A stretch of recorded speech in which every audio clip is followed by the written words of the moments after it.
வணக்கம். காலத்தின் குரல் நிகழ்ச்சிக்கு உங்களை அன்போடு வரவேற்கிறோம்.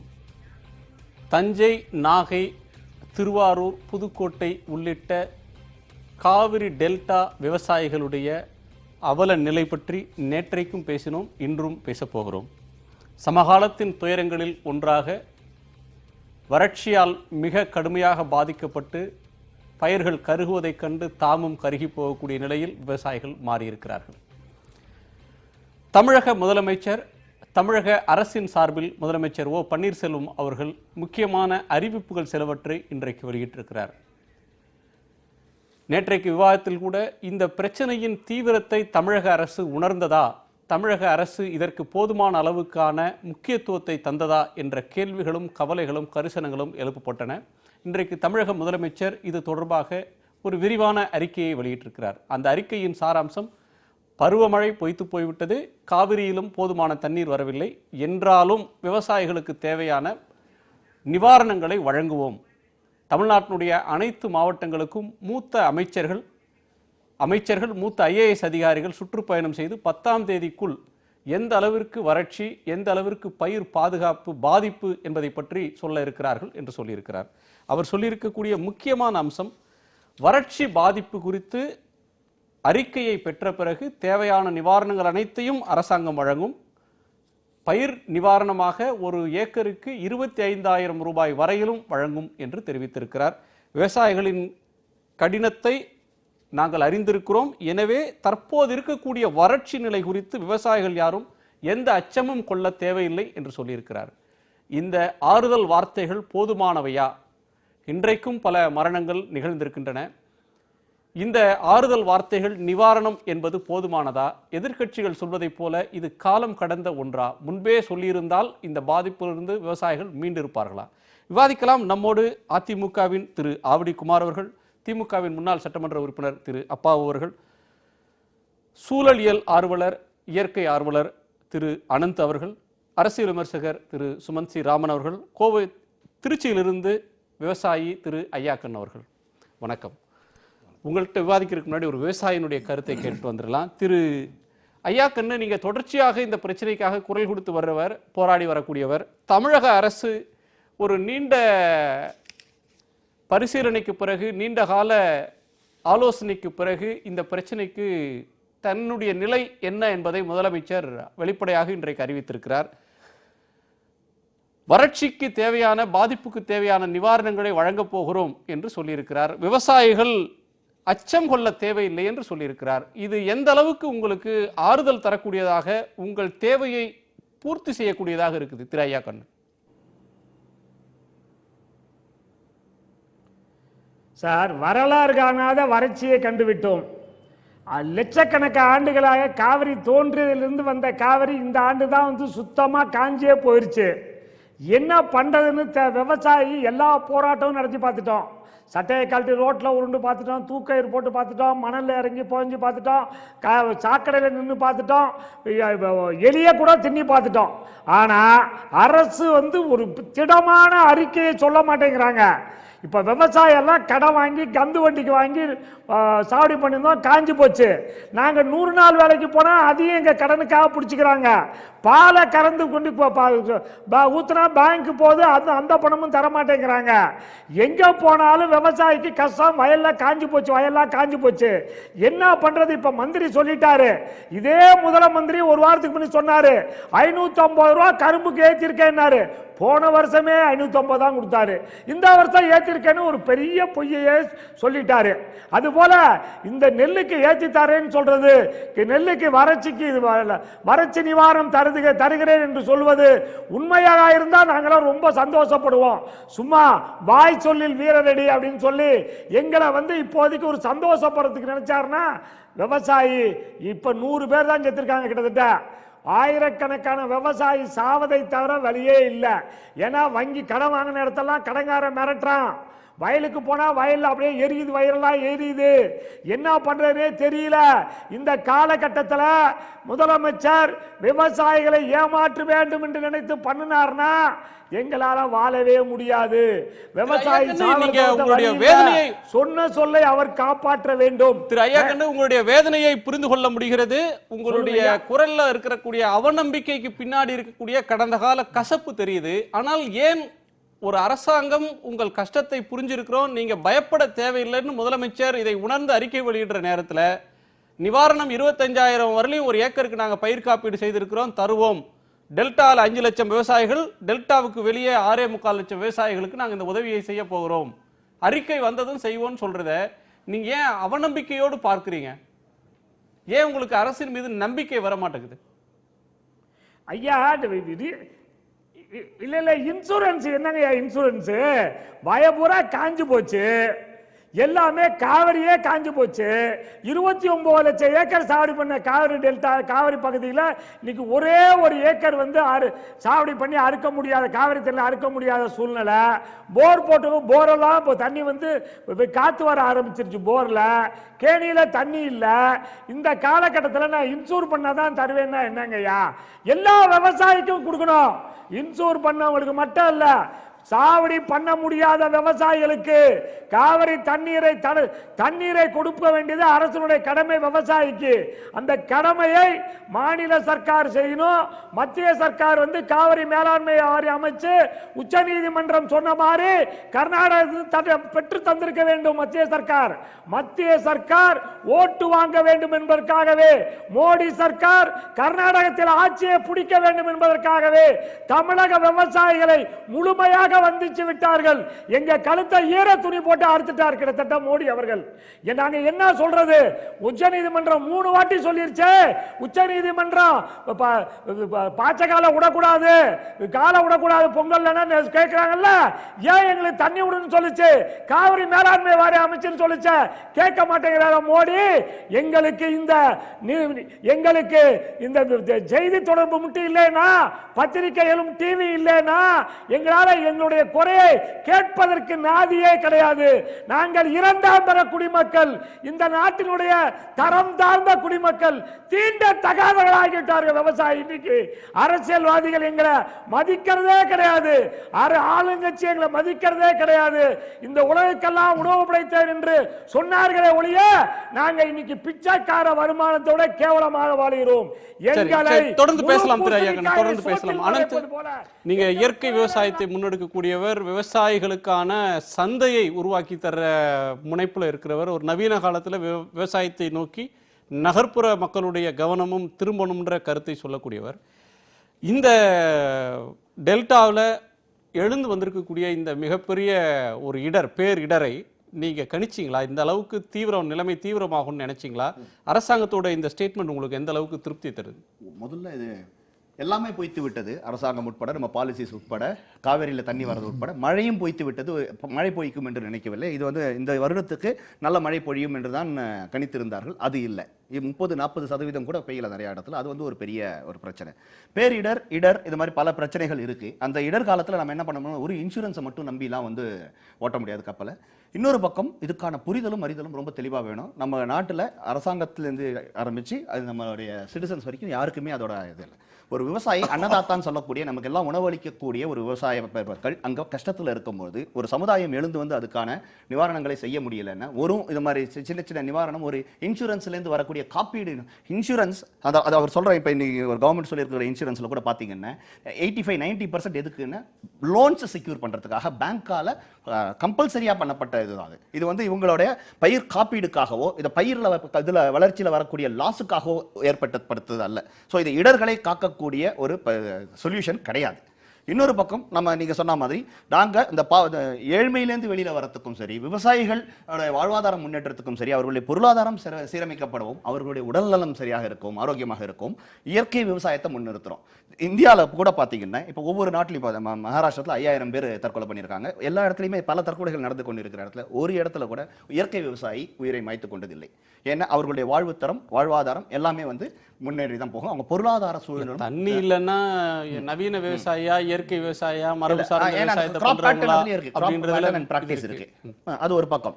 அதே மாதிரி input, இந்த காவிரி டெல்டால இப்ப நடந்து கொண்டிருக்கக்கூடிய விவசாயிகளுடைய துர்பாக்கியமான மரணங்கள், அதை தொடர்ந்து அரசு கொடுக்கக்கூடிய அழுத்தம், அரசுக்கு விவசாயிகள் தரக்கூடிய அழுத்தம், இந்த பிரச்சனையோட தீவிரம், இது நம்ம இன்னைக்கு பேசுறோம். அது இயற்கை விவசாயமா அல்லது ரசாயன விவசாயமா, அதுக்குள்ள இன்னொரு தளத்துல விவாதிக்க வேண்டிய, அது ஆழமா போக வேண்டிய விஷயம் இல்ல, அது ஒத்துக்கிற விஷயம் தான். இதுல என்ன நம்ம முக்கியமா பார்க்க வேண்டியது, அரசாங்கமா இருந்தாலும் எல்லாருமே இது வந்து ஒரு பெரிய பிரச்சனையாக பார்த்து அவர்களுக்கு அங்க பயிர்கள் கருகி கொண்டிருக்கிறது. இதுக்கு மேல அங்க ஒண்ணுமே பண்ண முடியாது. நீங்க இப்ப திருப்பி வந்து காப்பீடு அப்படின்னு சொல்லி அதுக்கு கட்டப்பட்ட பிரீமியத்தை ஒட்டி இதுக்கான இது இப்ப பாத்தீங்கன்னா ஒரு இண்டஸ்ட்ரிக்கு ஒரு பிளாங்கெட் அப்ரூவல் வருது. இவ்வளவு நம்ம வந்து எவ்வளவு வாராக்கடன் சொல்லி அதெல்லாமே எழுதி தள்ளுறோம், ரைட் ஆஃப் பண்ணிக்கிட்டு இருக்கோம்.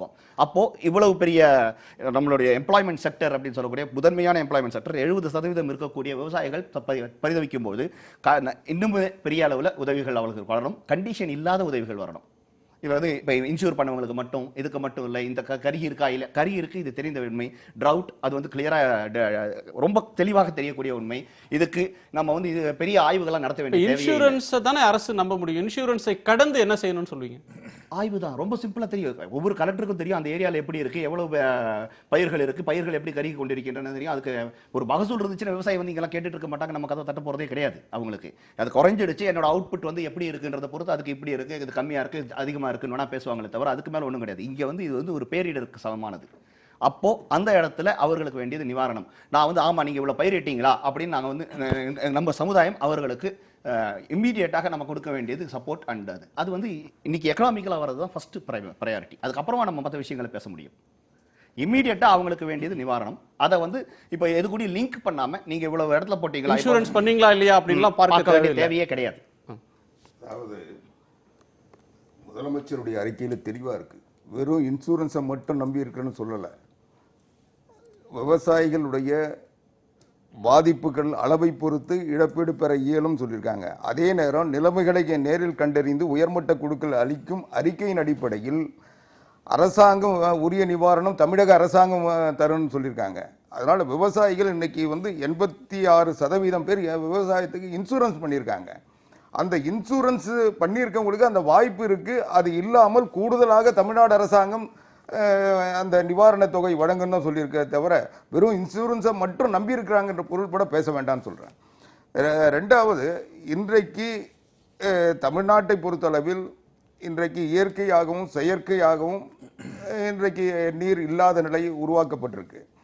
இப்போ இதை வந்து விவசாயிகள் எதிர்கொள்வதற்கு தேவையான பல உதவிகளை தொடர்ந்து அரசாங்கம் செய்து வந்திருக்கு. விவசாயிகளை ஒன்றும் பாராமுகமாக இல்லை, பல சிறப்பு தொகுப்பு திட்டங்கள் உருவாக்கப்பட்டு உடனடியாக அவர்களுடைய தேவையான இடுபொருட்களிலிருந்து நிதியிலிருந்து கூட்டுறவு சங்கங்கள் மூலமாக கடன்கள் வழங்குவதிலிருந்து எல்லா வகையிலும் விவசாயத்தை மேம்படுத்துவதற்கு, விவசாயிகள் பாதிப்பிலிருந்து மீட்பதற்கு உரிய பணிகளை சிறப்பாக செஞ்சிருக்கு. இல்ல என்ன விமர்சனங்கள் தொடக்க நிலையில வந்திருக்க 3 கேள்விகளுக்கு உங்கள்ட்ட பதிலை எதிர்பார்க்கிறேன். ஒன்று, விவசாயிகள் புள்ளி விவரப்படி ஊடகங்களில் வந்த செய்தியின்படி பார்த்தால் 80க்கும் மேற்பட்டவர்கள் இறந்திருக்கிறார்கள். அது அரசின் குறிப்புகளில் எத்தனைன்றது நமக்கு தெரியல. ஆனால் முதலமைச்சருடைய அறிவிப்பு, இந்த அறிவிப்புன்றது அந்த மரண செய்திகளின் தொடர்ச்சியாகத்தான் இது வந்திருக்கணும். ஆனால் இந்த அறிக்கையில் எங்கேயும் விவசாயிகள் இறந்து போனது, தற்கொலை செய்து கொண்டார்கள்னோ, மாரடைப்பால் இறந்து கொண்டார்கள்னோ, பயிர் பாதிப்பினால மனமுடைந்து முடிவை தேடிக்கொண்டார்கள்னோ எந்த இடத்திலும் இறந்து போன விவசாயிகளை பற்றிய குறிப்பும் இல்லை. அவர்களுக்கு என்ன நிவாரணம்ன்றதை பற்றிய ஒரு பார்வை இல்லை. அது ஒன்று. நான் 3 உங்கள்கிட்ட கேட்கணும். ஒன்று. இரண்டாவது, இந்த அறிவிப்பு அமைச்சர்களை அனுப்புவோம், ஐஏஎஸ் ஆஃபீஸர்ஸ் அனுப்புவோம், என்ன டிராட் நிலைமன்றதை நாங்கள் கேட்டு சொல்வோம் அப்படின்னு சொல்கிற அறிவிப்பே தாமதமானது. இதை முன்னையே செய்திருக்கணும்னு முத்தரசன் போன்றவர்கள் சிபிஐயோட மாநில செயலாளர் சொல்கிறாங்க. அந்த தாமதமா அப்படின்றது ஒன்று. இன்னொன்று, பொலிட்டிக்கலாக கேட்கணும்னா கர்நாடகாவிலேருந்து தண்ணி வரல, உச்சநீதிமன்றம் சொல்லுச்சு அப்படின்னு சொல்கிறோம். நீங்கள் ஒரு வார்த்தை சொன்னீங்க செயற்கைன்னு. அந்த செயற்கையான வறட்சிக்கு கர்நாடகா மட்டும்தான் காரணமா, மத்திய அரசு காரணம் இல்லையா? அதை பற்றின எந்த ரெஃபரன்ஸும் இல்லை. இந்த 3க்கும் பதில்.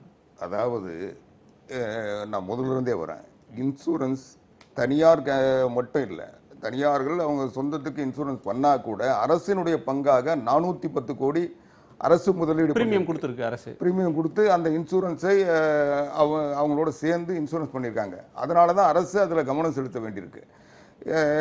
முழுமையான தொகையை தமிழ்நாடு அரசாங்கம் ஈடுகட்ட முடியாது என்பதால் இன்சூரன்ஸ் நிறுவனங்களை பயன்படுத்தியிருக்கு. அதனால் 410 கோடி ரூபாய் என்பது ஒரு சிறிய தொகை இல்லை, ஒரு பெரிய தொகையை தான். அதில் இதெல்லாம் எதிர்பார்த்து அதை செஞ்சதுனால தான் அதிலேருந்து இன்றைக்கி ஒரு 25,000 ரூபாய் அளவுக்கு ஒவ்வொருத்தரும் பெறக்கூடிய சூழல் வந்திருக்கு. இப்போ நீங்கள் கேட்ட கேள்விக்கு வரேன். நீங்கள் இன்றைக்கு விவசாயிகள் தற்கொலை அல்லது விவசாயத்தை செய்பவர்கள் இறந்து விட்டார்கள் என்பதால் அதை விவசாய தற்கொலை என்று இன்றைக்கு விவசாய சங்கங்களும் அரசியல் கட்சிகளும் குடும்பத்தாரும் சொல்றாங்க. ஆனால் எதுவுமே இப்போ விவசாயம் செய்கிறாங்க, அந்த விவசாயத்தில் பாதிப்பால் மட்டும்தான் அவர்கள் இயற்கை மரணம் வரணுன்றதில்ல. விவசாயி சாதாரணமாக எல்லா மனிதர்களுக்கும் வரக்கூடிய மரணமாக கூட அது இருந்திருக்கலாம். ஆனால் இதுவும் ஒரு காரணமாக இருக்குன்றது ஏற்றுக்கிட்டா கூட இதை உறுதிப்படுத்த வேண்டியது விசாரணைகளும் அங்கே இருக்கின்ற உரிய விசாரணைக்கு பிறகுதான் அதை உறுதிப்படுத்த முடியும். அதனால் இதை அரசாங்கம் விவசாயிகள் விவசாயத்தை செய்பவர்கள் இறந்தார்கள் என்பது கவலைக்குரியது. ஆனால் அதே நேரத்தில் இது மட்டும்தான் காரணமானதையும் அரசாங்கம் பார்க்கணும். அரசாங்கம் எடுத்த உடனே எதையும் உறுதிப்படுத்த முடியாது.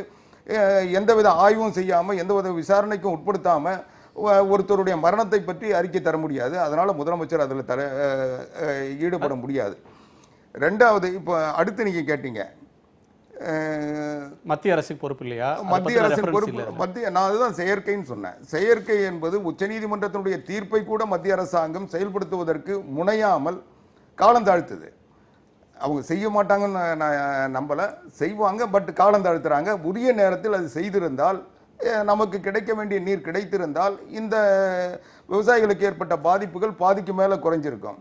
ஆக மத்திய அரசாங்கத்தினுடைய கவனக்குறைவும் கர்நாடக அரசினுடைய வஞ்சகமும் காவிரி நீர் அவர்களுக்கு மட்டுமே உரிய நீர் என்ற அவருடைய மனப்போக்கும் இந்த பாதிப்பு உருவாக்கியிருக்கு. அதனால் இது எல்லாமே அரசாங்கம் எதிர்கொள்ளுது. இது அரசாங்கம் இதை எதிர்பார்த்ததுனால தான் இன்சூரன்ஸில் அரசாங்கம் ஈடுபட்டு இன்சூரன்ஸ் பணம் கட்டுது. அதுக்கு பிறகு தொகுப்பு திட்டங்களை அறிவிக்குது. அதுக்கு பிறகு ஒவ்வொரு நிலையிலும் இன்னைக்கு செஞ்சிட்டு இருக்காங்க. இன்னைக்கு உடனடியாக என்ன சொல்கிறாங்க, எல்லா அரசியல் கட்சிகளும் விவசாய சங்கங்களும் விவசாயிகள் தங்களுடைய பாதிப்பின் காரணமாக விவசாய சங்கங்கள் சொல்கிறத நான் புரிந்து கொள்ள முடியுது. ஆனால் அரசியல் கட்சிகள் இதை அரசியலாக்கணும், இந்த அரசாங்கத்துக்கு எதிரான ஒரு மனநிலையை உருவாக்க வேண்டும் என்பதற்காக விவசாயிகளுடைய பிரச்சனையை பேசுவது ஒரு அரசியல் கட்சி பேசுறது அரசியல் கட்சியோட கடமை. அது எப்படி அரசுக்கு எதிரான எண்ணத்தை உருவாக்குறதுன்னு சொல்ல முடியும்? இல்ல, நான் அதை முடிச்சிடுறேன். ஆனால் அரசியல் கட்சிகள், ஒரு சில அரசியல் கட்சிகள், ஆண்ட கட்சிகள், ஆட்சியினுடைய தன்மை தெரியும், விதிகள் தெரியும்,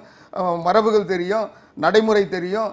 ஆனால் அவங்க பொதுவுல இதெல்லாம் உடனே அறிவிக்கணும்னு சொல்றதெல்லாம் அரசியலுக்காக தான். என்னன்னா ஒரு பகுதியை ஒரு மாவட்டத்தை வறட்சி மாவட்டமாக அறிவிக்க வேண்டும் என்றால் அதற்கு சில குறியீடுகளும் சில விதிகளும் இருக்கு. எடுத்த உடனே அறிவிச்சிட முடியாது. அதற்கு ஒரு ஆய்வுக்கு உட்படுத்த வேண்டும். ஆய்வுக்கு உட்படுத்தப்பட்டு இன்னைக்கு மத்திய அரசாங்கத்தினுடைய முதலமைச்சர் தெளிவாக சொல்றாரு, மத்திய அரசாங்கத்தினுடைய இன்றைய விதிகளின்படி 10% ஆய்வு செய்யப்பட வேண்டும்.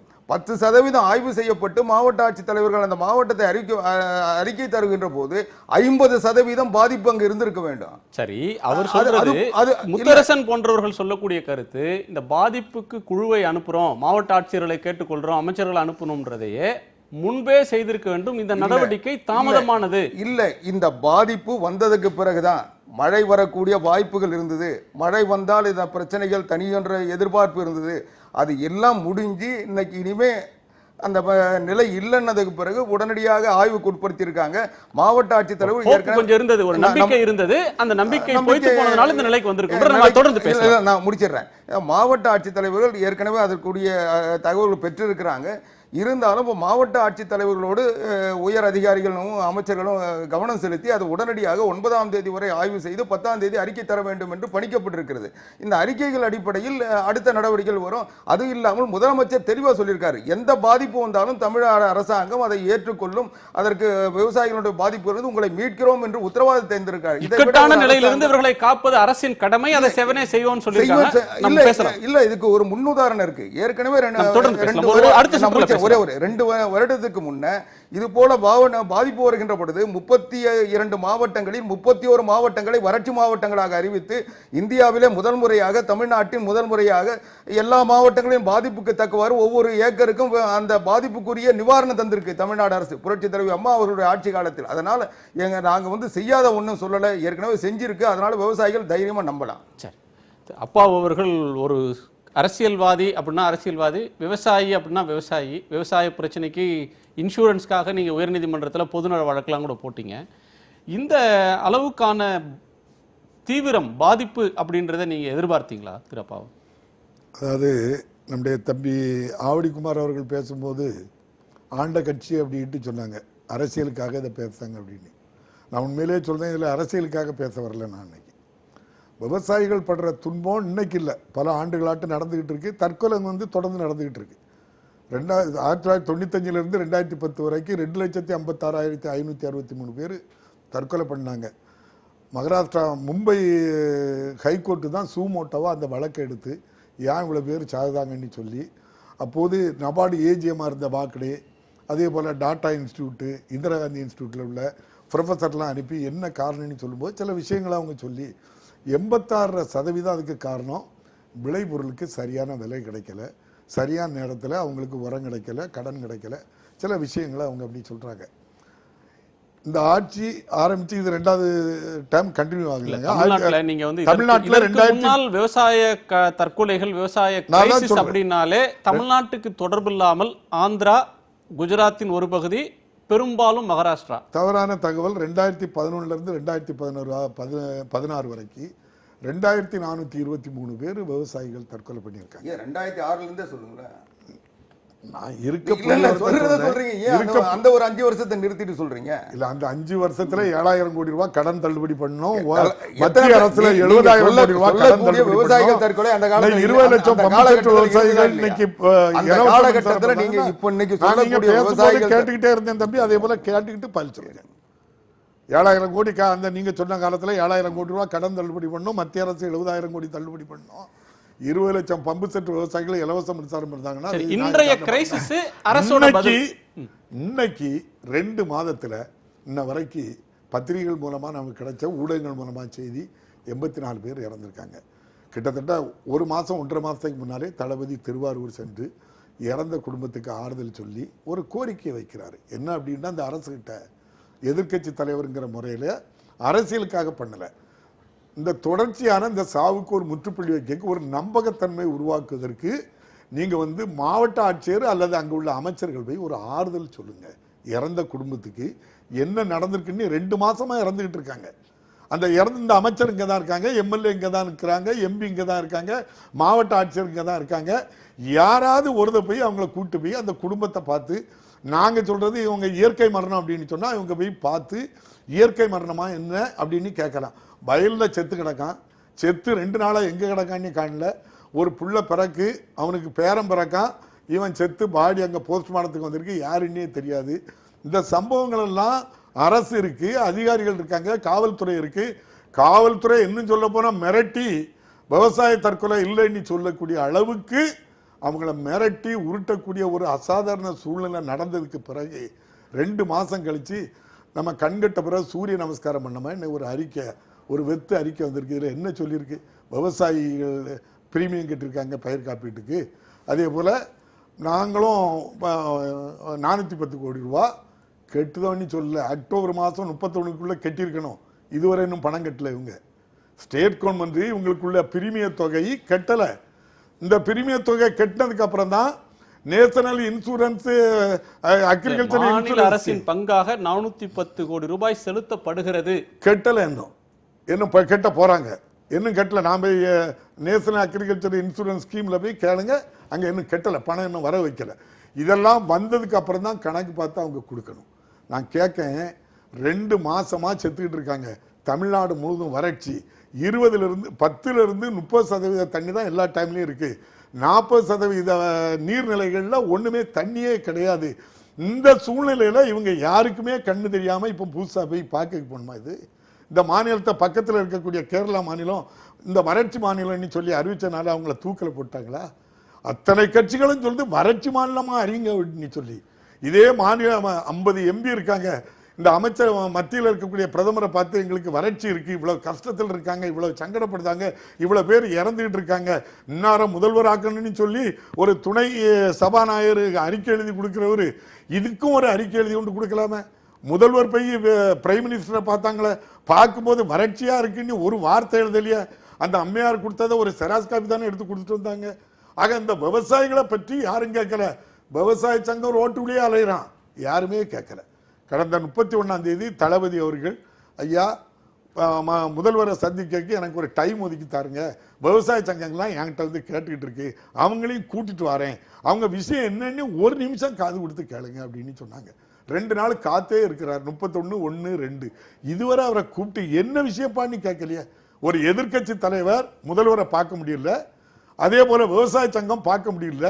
ஐயா கண்டி சொல்றாரு, ஆதங்கத்தை சொல்றாரு. இதுக்கு இவ்வளவு கஷ்டத்துல துன்பத்துல இருந்ததுக்கு அப்புறம் இப்போ இப்படி ஒரு அறிக்கை விடுறாங்க. நான் இதுல ஒண்ணு கேட்கிறேன். பயிர் காப்பீடு திட்டம் அப்படிங்கிறதுக்கு 2014 நான் ஒரு வழக்கு போட்டு இன்னைக்கு உதாரணமா சொல்லிடுங்க. காப்பீடு திட்டம்னா எல்லாருமா நினைச்சிடுவாங்க பாதிக்கப்பட்டவனுக்கு நிவாரணம் கிடைக்க வேண்டி எல்லா பயிர்களுக்கும் கிடைக்கும், ஒண்ணுமே கிடையாது. குறிப்பிட்ட சில பயிர்கள் தென்னை, வாழை, நெல் இதை தவிர வேற எந்த பயிர்களுக்கும் என்ன கிடையாது, காப்பீடு கிடையாது. அதுவும் வாழைக்கு ஒரு வாழைக்கு 7 ரூபா விவசாயி கட்டோம், 7 ரூபா கவர்மெண்ட் கட்டும், 14 ரூபா கட்டதுக்கு அப்புறம் 1000 வாழை போட்டிருக்க ஒரு சிறு விவசாயி வாழை 500 வாழை காத்துல அழிஞ்சிட்டா அவனுக்கு கிடைக்கக்கூடிய நிவாரணம் வெறும் 2 ரூபா 50 பைசா ஒரு வாழைக்கு. கெட்டின பணமும் திரும்ப கிடைக்காது. ஏன் அப்படின்னு கேட்டா ஒரு குறுவட்ட அளவுல பாதிப்பு ஏற்பட்டா மட்டும்தான் பயிர் காப்பீடுக்கு எலிஜிபிள். ஒரு குறுவட்டங்கிறது 5 வருவாய் கிராமம் 15,000 ஹெக்டேர் நிலத்துல பாதிப்பு ஏற்பட்டா மட்டும்தான் இன்சூரன்ஸ் கட்டின இன்சூரன்ஸ் பண்ணி பிரீமியம் கட்டின விவசாயிக்கு நிவாரணம் கொடுக்கப்படும் அப்படின்னு சொன்னா இந்த பயிர் காப்பீடு திட்டத்தினால் லாபமா? மத்திய அரசு வந்தாங்க, இதுக்கு முன்னால இருந்தது தேசிய இன்சூரன்ஸ் ஸ்கீம். அவர் வந்த உடனே என்ன சொல்லியிருக்காருன்னா, இப்போ ஒரே இந்த ஒன்னையும் புரிஞ்சுக்கிடுங்க, அவர் வந்த உடனே என்ன சொல்லியிருக்காருன்னா பாரத பிரதமருடைய இன்சூரன்ஸ் பயிர் காப்பீடு திட்டம் இதை மட்டும் மாத்தி தனியாரும் அதுல வரலாம் அப்படின்ட்டு சொல்லி அதுல தனியாரையும் சேர்த்திருக்காங்க. 10% அந்த பயிர்களை பார்த்து பாதிப்பு இருக்கு அப்படின்னு தெரிஞ்சா நாங்க 25% உடனே கொடுத்துருவோம் அப்படின்னு சொன்னாங்க. அதுக்குள்ள பிரீமியமே கட்டலையே, உங்களுக்கு யார் பணம் கொடுக்க போறா? யாரும் கொடுக்க மாட்டாங்களா? இப்போ அதுக்கப்புறம் தானே அவங்க அரசின் சார்பில் முதலமைச்சர் வெளியிட்டிருக்கிற அறிக்கையில பயிர் பாதிப்பினுடைய அளவை பொறுத்து ஏக்கருக்கு 25,000 ரூபாய் வரை இழப்பீடாக பெற முடியும். இதர விவசாயிகளுக்கும் அவங்களுடைய பாதிப்புக்கு ஏற்ப அளவுக்கு இழப்பீடை பெற இயலும். அரசாங்கம் விவசாயிகள் பக்கம் நிற்கும், நீங்க கலங்க வேண்டாம், உங்களுக்கு நிவாரணத்தை தரோம்னு சொல்றாங்க. 25,000 போதுமானதா இல்லையா? எங்களுக்கு நம்பிக்கை 25,000 வருமா? இல்ல, 84 பேர் இறந்த வீட்டுல போய் ஒரு துஷ்டி கூட கேட்கல இந்த அரசு. ஆட்சியர் போகல, அதிகாரி போகல, அமைச்சர் போகல, எம்எல்ஏ போகல, எம்பி போகல. அவங்களுக்கு என்ன நிவாரணம் கேட்டுட்டு இருக்காங்க? வெறும் ஒரு 10 லட்சம் ரூபா அந்த குடும்பத்துக்கு கொடுன்னா யாரெல்லாம் செத்துக்கெல்லாம் சேர்த்து கணக்கு எழுதி கொடுக்காங்க 3 லட்சம் 4 லட்சம். இந்த இவங்களுக்கு கொடுக்க கூடாதான்? நமக்கு சாப்பாடு போடுறவனுக்கு அவனுக்கு யாரு கேட்க இருக்கா? நான் சொல்றேன், இந்த நிதி ஆயோக்கில் ஒரே ஒரு ஆவடிக்குமார் சொன்ன ஒரு பாயிண்ட் தான் கேட்கணும். விவசாயிகள் சங்கமோ விவசாயியுடைய உறவினர்களோ எதிர்கட்சிகளோ இந்த விவசாய தொழிலாளர் சங்கங்களோ அரசியல் கட்சிகளோ இந்த பிரச்சனையில விவசாய பிரச்சனையினால் மாரடைப்பு ஏற்பட்டு இருந்தார், விவசாய சிக்கல்னால் அவருக்கு மரணம் நேரிட்டது, தற்கொலை செய்து கொண்டார் அப்படின்ற முடிவுக்கு நீங்க வரலாம். ஆனால் ஒரு அரசாங்கம் அப்படியான ஒரு முடிவுக்கு வர முடியாது அப்படின்ற பார்வையை சொல்றாரு. அது நீங்களும் ஆளுங்கட்சியா இருந்த ஒரு கட்சி, அப்படி அவ்வளவு எளிதா அரசு இதை அட்மிட் பண்ணிக்கணும், அது அதிகாரப்பூர்வமா சொன்னாதானே அவங்க நிவாரணம் இல்ல. அதிகாரப்பூர்வமா சொல்றது நானும் நீங்களும் சொல்ல முடியாது, ஊடகத்துல சொன்ன உடனே சொல்ல முடியாது. மாவட்ட ஆட்சியர் இருக்காரு, மாவட்ட ஆய்வாளர் அந்த நம்முடைய தாசில்தார் இருக்காங்க, குறுவட்ட ஆய்வாளர் இருக்காங்க, கிராம நிர்வாக அதிகாரி இருக்காங்க, போலீஸ் இருக்கு. இவங்க தான் போய் பார்த்து எதனால இறந்தீங்கன்னு சொல்லணும். இதை சொல்றதுக்கு கூட இல்லையா? இப்போ ஒரே ஒரு இது நிதி ஆயோக்குன்னு ஒரு நம்ம மத்திய அரசினுடைய நிறுவனம் ஒரு நாடு முழுவதும் ஒரு சர்வே பண்ணி விவசாயிகளுக்கு அனுசரணையான மாநிலங்கள் அப்படின்னு சொல்லி ஒரு பட்டியல் எடுத்ததில் முதல்ல மகாராஷ்டிரா, மத்திய பிரதேசம், ராஜஸ்தான், தமிழ்நாடு 20வது இடத்துல இருக்கு. அனுசரணை அரசினுடைய அனுசரணை விவசாயிகளுக்கு எப்படி இருக்கு அப்படிங்கிறதுக்கு இதை தவிர வேற என்ன இருக்குங்க? இந்த விவசாயிகளுக்கு எப்படி தமிழ்நாட்டுல அரசு இருக்குங்கிறதுக்கு இதை விட வேற ஒண்ணும் இல்ல. அதனால இந்த விவசாயிகளுக்கு பேசலாம், தொடர்ந்து பேசலாம். இந்த விவசாயிகள் தற்கொலை அப்படிங்கிறது பல வருடங்களா நடந்துட்டு இருக்கு. நேஷனல் கிரைம் ரெக்கார்ட் பியூரோ அதுல இருந்து தான் சொல்றாங்க. ஸோ இது வந்து யாரோ தாந்தோணித்தனமாலாம் எடுத்து நம்பர்லாம் சொல்லிட முடியாது. அந்த நேஷனல் கிரைம் ரெக்கார்ட் பியூரோவில் வர நம்பர்ஸே வந்து கரெக்ட் கிடையாது. உண்மையா சொல்ல போனா நிறைய இது வந்து அழுத்தப்படுது. இவர் சொன்ன மாதிரி அழுத்தம் வருது ரொம்ப. அப்ப பெண்கள் பேர்ல நிலங்கள் கிடையாது. பெண்கள் தற்கொலை பண்ணா அதுல வரவே மாட்டாங்க. நிலம் இல்லாதவர்கள் இல்ல அக்ரிகல்ச்சரல் லேபர்ஸ் அவங்க கூலிகள் தற்கொலை பண்ணா அது கிடையாது. பல தற்கொலைகள் கொலைகளாக மாற்றப்படும், பல தற்கொலைகள் வேற ஏதாவது எழுதப்படும். அவ்வளவு ஈஸி கிடையாது. இங்க போய் ஒரு போலீஸ் ஸ்டேஷன்ல சொன்னா கூட வந்து அவங்க வந்து வேற மாதிரி தான் எடுப்பாங்க. அவ்வளவு ஈஸிலாம் கிடையாது. பல கொலைகள் குறைந்து வேணா போயிருக்கலாமே தவிர இதுல இருந்து தொலைந்து போயிருக்கலாமே தவிர பல கவர்மெண்ட் புள்ளிவிவரத்துல இருக்கிறது வந்து குறைவுதான், ரொம்ப குறைவு, மிக மிக குறைவு. அது ஒரு பக்கம். இன்னொரு பக்கம் தெளிவா தெரியுது அங்கங்க இது பண்ணாங்க. அதே மாதிரி ஐயா சொன்ன மாதிரி ஒரு வயதானவர்களா இல்ல. நாங்க பார்த்து எனக்கு ரொம்ப மனசு கஷ்டமா இருக்கிற விஷயம் வந்து 45-50 வருடங்கள் அத மாதிரிலாம் இருக்கு. 3 வயசு பசங்க 8 வயசு பசங்க இருக்கிறவங்க எல்லாம் தற்கொலை பண்ணிட்டு இருக்காங்க. அவங்களுக்கு வேற காரணங்களே கிடையாது. ஒண்ணு இல்ல, எதிர்பார்த்துட்டு இருக்காங்க இந்த வருடம் எங்க நான் கடனை எப்படி கட்ட முடியும் அப்படின்னு. 15,000 25,000 30,000 ரூபாய் கடன் கொடுக்க வேண்டியவங்க எல்லாம் வந்து தற்கொலை பண்ணிட்டு இருக்காங்க. இதுக்கு வந்து இதை வந்து ஒரு இமோஷனலா மட்டும் பார்த்துட்டு இருக்க முடியாது. ஒரு நமக்கு எல்லாருக்குமே தெரியும் இன்சூரன்ஸ்னா என்னன்னு. நம்ம பைக்குக்கு போனோம்னா சொல்லுவா கண்ணாடிக்கு கிடையாது, இதுக்கு கிடையாது, நீ மேற்க பார்த்தன கிடையாது, கிழக்க பார்த்தன கிடையாது. இன்சூரன்ஸ் எப்பவுமே அப்படித்தான் இருக்கும். அதே மாதிரி இந்த இன்னைக்கு இருக்கிற இன்சூரன்ஸ் எப்படின்னா அவங்களுடைய வங்கிகளின் கடன்களை காப்பதற்காக மட்டும்தான். எங்க விவசாயியை காப்பாற்றுறதுக்கெல்லாம் கிடையவே கிடையாது. இப்போ இந்த இடத்துல நீங்க எடுக்க வேண்டியது விவசாயிகளின் பிரச்சனை இருக்கு. அப்போ ஒரு கவர்மெண்ட் நேரடியா வந்து பண்ணணும். இப்போ நீங்க வந்து இப்போ பெருசா பேசுறோம்ல, இப்போ 1.5 லட்சம் கோடி நம்ம வந்து ஒரு ஃபெர்டிலைசர் சப்சிடி கூறுவோம். 111 கம்பெனி முதலாளிகளுக்கு போகக்கூடிய ஒரு இது. அதை மாதிரி எடுங்க. இவ்வளவு பெரிய நம்பர் எடுத்து எழுதுங்க. இன்னும் நம்ம வந்து இன்சூரன்ஸ் பிரீமியமே கட்டலன்னு இது வராது. Up to a maximum of 25,000 அப்படின்னு சொல்ற மாதிரி தான் இது. அதோடைய டிரான்ஸ்லேஷன் தான் அது. அப்படி என்றால் அதிகபட்சம் 25,000 வரை. அதுக்கப்புறம் இங்க வந்து எல்லாம் போயிடும். உங்களுக்கு கிடையாது, இவனுக்கு கிடையாது, அவனுக்கு கிடையாது, அப்படி தள்ளிக்கிட்டே போயிடுவோம் நாங்க.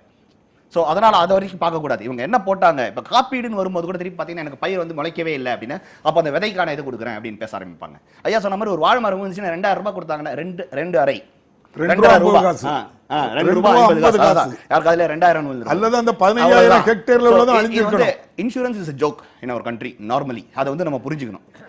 இது வந்து காப்பாற்றுறோம், இது வந்து ஒரு பெரிய நிவாரணம், காப்பீடுலாம் சொல்லவே வேண்டாம். அதனால இங்க எடுக்க வேண்டியது தெளிவான ஒரு முடிவு. விவசாயிகளை காப்பாற்றுறதுக்கு இவங்களுக்கு என்ன பண்ணணும்? முதல்ல ஒரு நம்பிக்கை கொடுக்கணும். 2வது அவங்களுக்கு ஒரு ஆறுதல் கொடுக்கணும். 3வது தெளிவான பொருளாதார ரீதியா இது வரும், உங்களுக்கு வரணும், நிச்சயமாக கொடுக்கப்பட வேண்டிய விஷயம். அதுல வந்து மாற்று கருத்தே கிடையாது. அதுல பேச வேண்டிய எதுவுமே கிடையாது, ஆய்வு கிடையாது, அறிக்கை கிடையாது, தேவையில்லை. அப்ப இமோஷனலா நீங்களும் நல்லா எடுத்துட முடியாதுன்னு சொல்லலாம். அப்ப ஒரு கவர்மெண்ட் எடுக்கக்கூடிய விஷயம் தான் அது.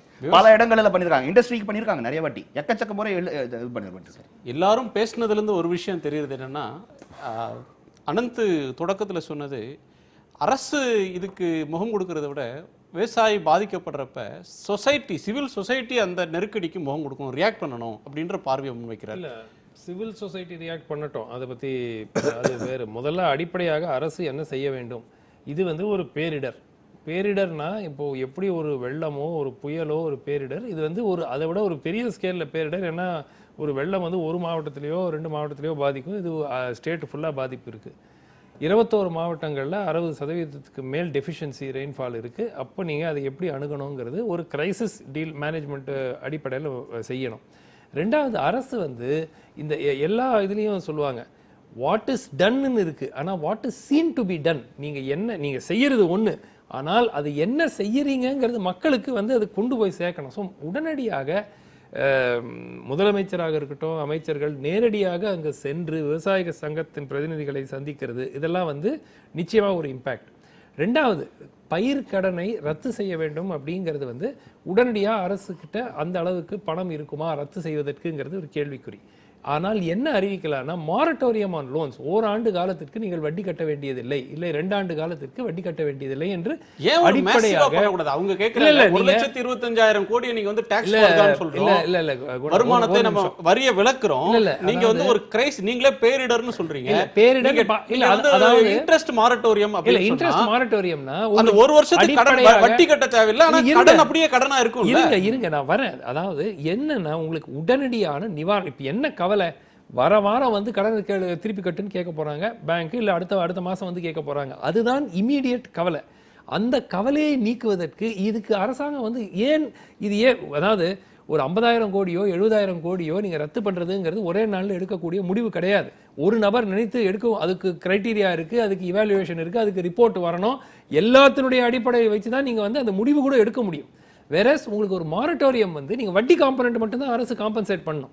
அதாவது இப்போ உங்களுக்கு 70,000 கோடி ரைட் ஆஃப் பண்ணீங்கன்னா ஒரு 6,000 கோடி 5,000 கோடி இருந்தா கூட உங்களுக்கு அந்த வட்டி பணத்தை மட்டும் அரசு வந்து இந்த வங்கிகளுக்கு கொடுத்துருச்சுன்னா அவங்க ஒரு வருஷத்துக்கு அவங்க சும்மா தான் இருக்க போறாங்க. பேங்க்குகளுக்கு மட்டும் தான் கொடுக்க இல்ல, முடியும். பேங்க்குக்கு தான். பேங்க்ல இருந்து எவ்வளவு பேருக்கு வருது? சிறு விவசாயிக்கு வராது. இல்ல, அதுல ஒரு அடுத்த பிரச்சனை இருக்கு. 2006ல 7,000 கோடி ரூபாய் இல்ல, ஸ்டேட் கவர்மெண்ட் தள்ளுபடி இல்ல, பண்ணிச்சா? இல்ல, ஐயா, 2006ல 7,000 கோடி ரூபாய் ஸ்டேட் கவர்மெண்ட் தள்ளுபடி பண்ணிச்சு. ஒரு இடைவேளை ஒரு நிமிஷம், ஒரு நிமிஷம், ஒரே ஒரு point வட்டியை சொல்றேன். சொல்றீங்க. இல்ல, நீங்க 2012-13ல இதே மாதிரி நீங்க வந்து மாரட்டோரியம் வறட்சி சொல்றது வரும்போது- அவர் அனந்த் சொன்ன ஒரு முக்கியமான பாயிண்ட் இருக்கு. இல்ல, அதுக்கு வருவோம். பேங்க்ல கடன் வாங்குனவங்களுக்கு தான் இது வருவோம், பொருந்தும். ஆனா வருவோம், விவசாயிகள் வருவோம். மிக பெரும்பாலான இங்க அளவுக்கு பாருங்க, வெளியில கடன் வாங்குறாங்க. இங்க பாருங்க, வெளிய கடன் வாங்குனவங்களுக்கு நீங்க முழு வட்டி பர்சன்டேஜ் எவ்வளவு? அதிகபட்சம். அதான் சொல்றேன். அத வந்து முழுமையாக அரசு வந்து எவ்வளவு கொடுத்தாலும் வந்து உங்களால ஃபுல்லா காம்பன்சேட் பண்ண முடியாது. இல்ல, ஏன் விவசாயி வெளியில போய் கடன் ஏன் வாங்குறாங்க வாங்குறாங்கங்கிறது அது அப்படின்றது ஒரு- அந்த அது நிலைக்கு ஒரு- தள்ளுனது அது ஒரு யாரு? long term. But நம்ம முக்கியமா சொல்லிடுறேன்.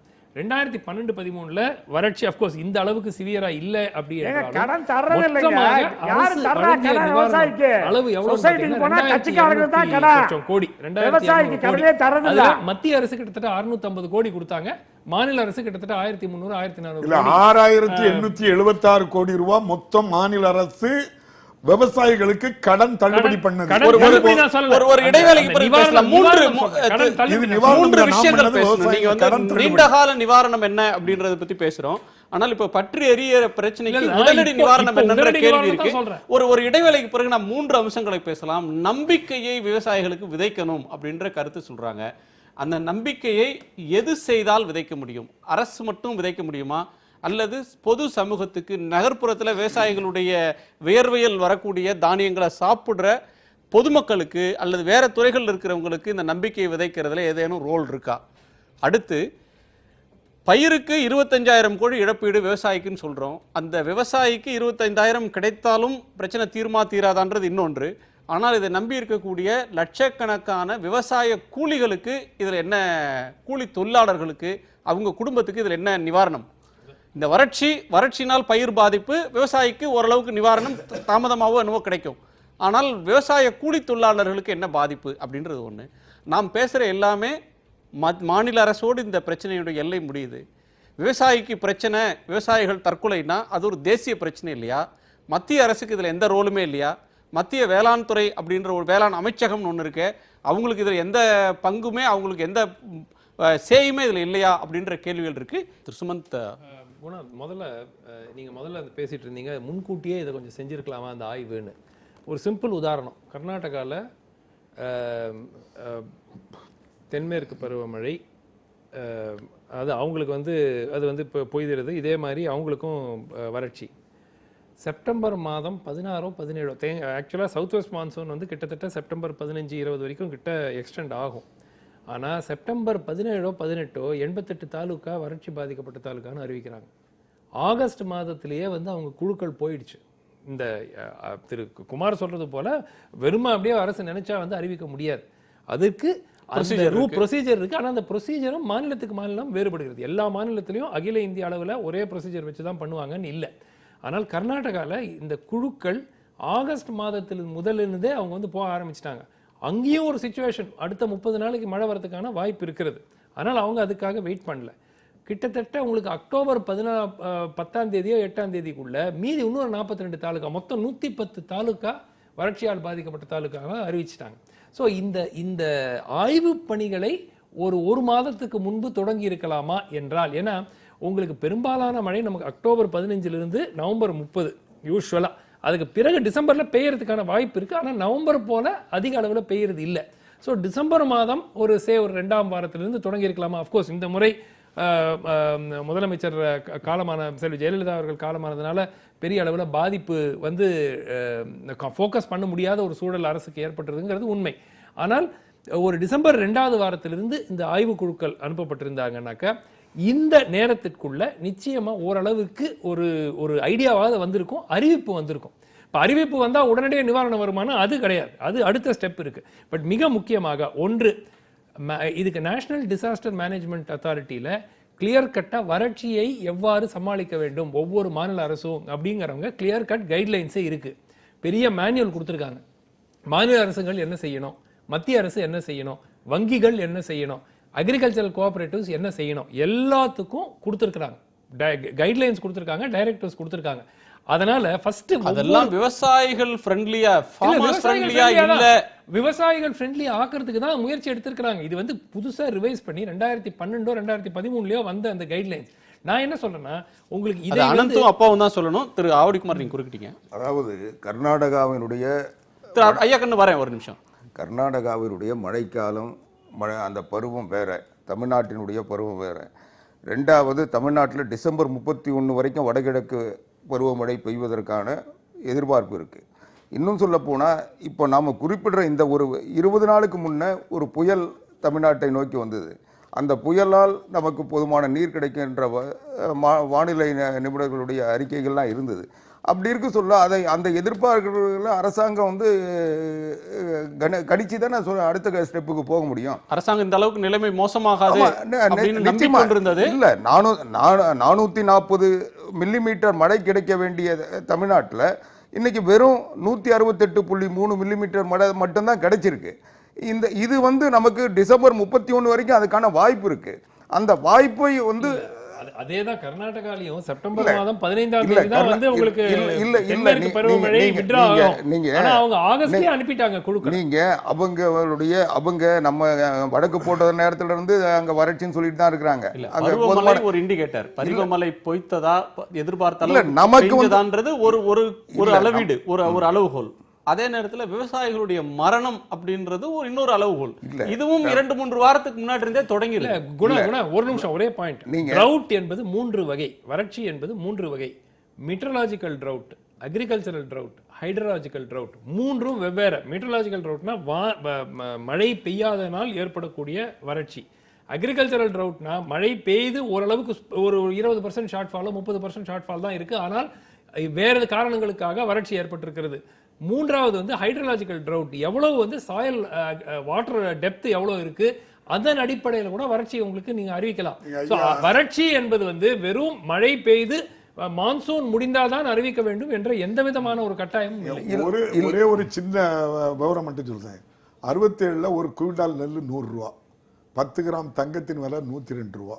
ஒரு C&D குரூப் பணியாளர், ஒரு ஆசிரியருடைய பணியாளருடைய சம்பளம் வந்து 100 ரூபா. அன்னைக்கு எல்லாமே இதாட்டு இருந்து ஒரு டாலர், US டாலர் வந்து 1 ரூபா அன்னைக்கு வேல்யூ. இது 67. இன்னைக்கு தங்கம் 25,000 ரூபா. அதே போல் அரசு ஊழியர் சம்பளம் அவருக்கு 20,000 ரூபா மாத சம்பளம். நெல் விலை 1300 ரூபா. ஒரு குவிண்டாலுடைய நெல் விலை 1300 ரூபா. இதுக்கு இடுபொருள் விலைகள்லாம் இப்படி எவ்வளோ கூடியிருக்கு, விலைவாசிகள் கூடியிருக்கு, எல்லாமே நீங்கள் சேர்த்து பார்த்துக்கிடுங்க. உதாரணத்துக்கு தான் அந்த ஒன்றை சொன்னேன்.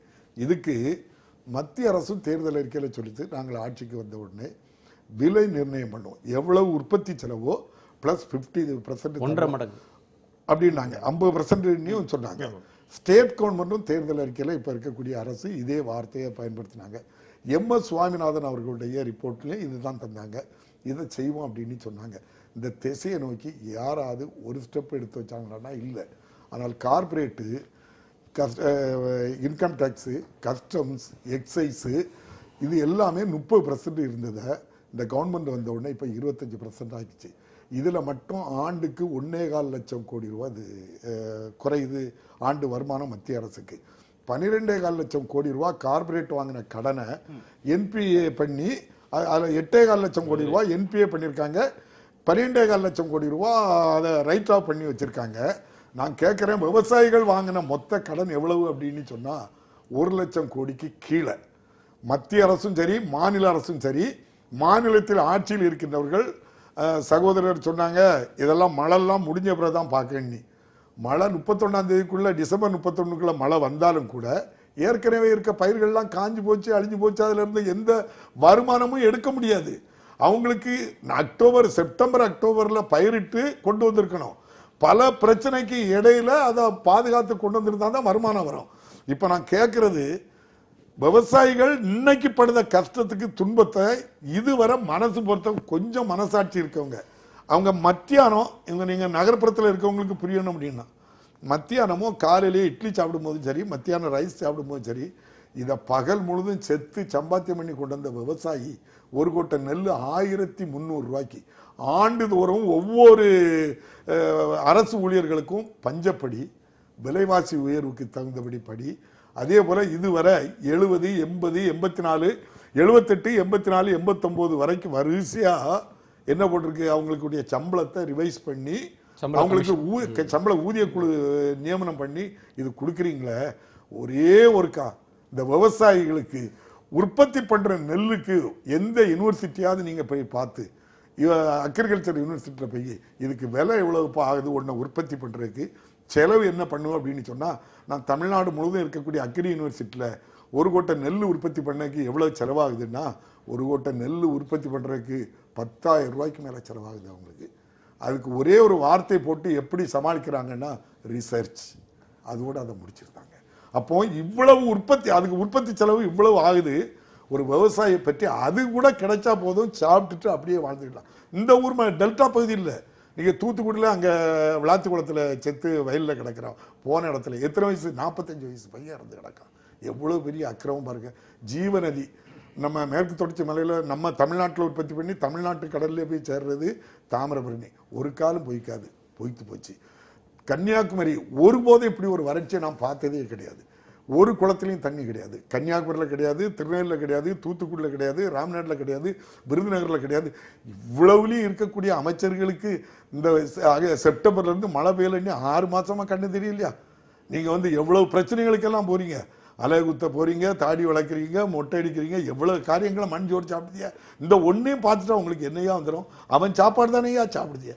அந்த சாப்பாடை சாப்பிடு. இந்த சாப்பாடு தானே விவசாயிகளுக்கு. நான் இதை அரசியலுக்காக பேசுறேன். இதை ஒரு எதிர்கட்சி தலைவருங்கிற முறையில் இதை பாருங்க, ஆறுதல் கொடுங்க, அவங்களுக்கு ஒரு நம்பிக்கையை கொடுங்க, ஒரு 10 லட்சம் ரூபா கொடுங்க அப்படின்னு சொல்றாரு. நானே பார்க்க வரேன், இந்த விவசாயியை கூட்டு வரேன், நீங்க பேசி சொல்லுங்க, போராட்டம் வேண்டாம். 5ஆம் தேதி இவங்க மறியல் போராட்டம் வச்சிருக்காங்க, அதுக்கு வேண்டாம், நான் வாரேன் அப்படின்னு ஒரு மனுஷன் சொல்றாரு அப்படின்னா இது அரசியல் ஐயா? இவ்வளவு ஒரு மனசுல இறக்கமே இல்லையா ஐயா? ஒரு மனுஷன் மத்தியானம் சாப்பிடுறா, யார் சாப்பாடியாது? ஒரு அரிசி இலவச அரிசி, அவன் உற்பத்தி பண்ணக்கு செலவு எவ்வளவு ஆகுது? அவனை இதை விட கேவலமா இழிவா படுத்தக்கு என்ன ஏச்சு அப்படின்னு சொல்லுங்க. தக்காளியை கொண்டு அப்படியே பேசலாம். ஒரு விவசாயிகளை பற்றி சாப்பிடாத அவ்வளவு அவன் சாப்பாடு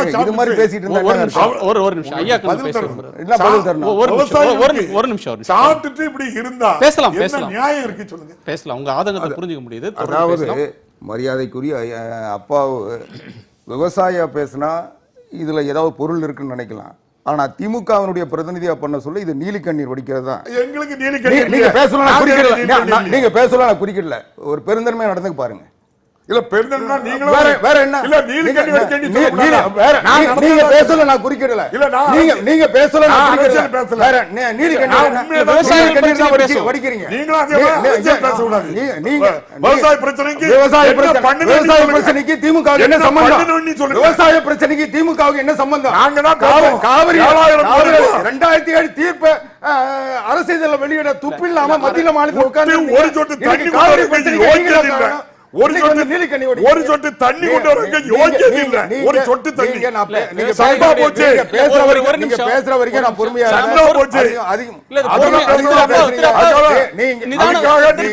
பேசணும். என்ன பேசணுமோ அதான் பேசணும். நீங்க அது விவசாயிகளுடைய துயரத்தை பேசுறோம், அதே சீரியஸ்னஸோட பேசுவோம். இன்னைக்கு இந்த கொள்முதல் விலைக்கு திமுக ஆட்சியில் அவங்க விலையை நிர்ணயம் பண்ணி அவங்க உற்பத்திக்கு செய்கிற செலவுக்கு தக்கவாறு அவங்க எல்லாம் கொடுத்துட்டு இப்போ அதிமுக வந்தோன்னா அதை நிறுத்திட்டோமா? எல்லாமே தொடர்ந்து வர்றது. இன்னைக்கு திமுக ஆட்சியில் விவசாயிகள் தற்கொலை இல்லை, அதிமுக ஆட்சிக்கு வந்த பிறகு விவசாயிகள் தற்கொலை செஞ்சுட்டாங்களா? ஒரு பொதுவான நிலையில பாருங்க. இன்னும் சொல்ல போனா விவசாயிகளுக்கு உரத்தின் மீது இருந்த மானியம் 3000 கோடியை ரத்து செய்தது யாரு?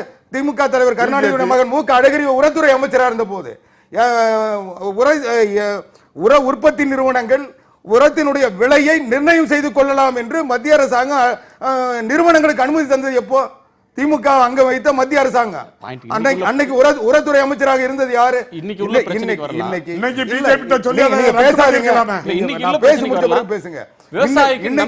இன்னைக்கு கூட விவசாயிகள் வாங்கிய கடன் வட்டி, அபராத வட்டி, சிறு விவசாயிகள், குறு விவசாயிகள், பெரு விவசாயிகள் அத்தனை பேருக்கும் கூட்டுறவு சங்கங்களை தள்ளுபடி பண்ணியிருக்கான்.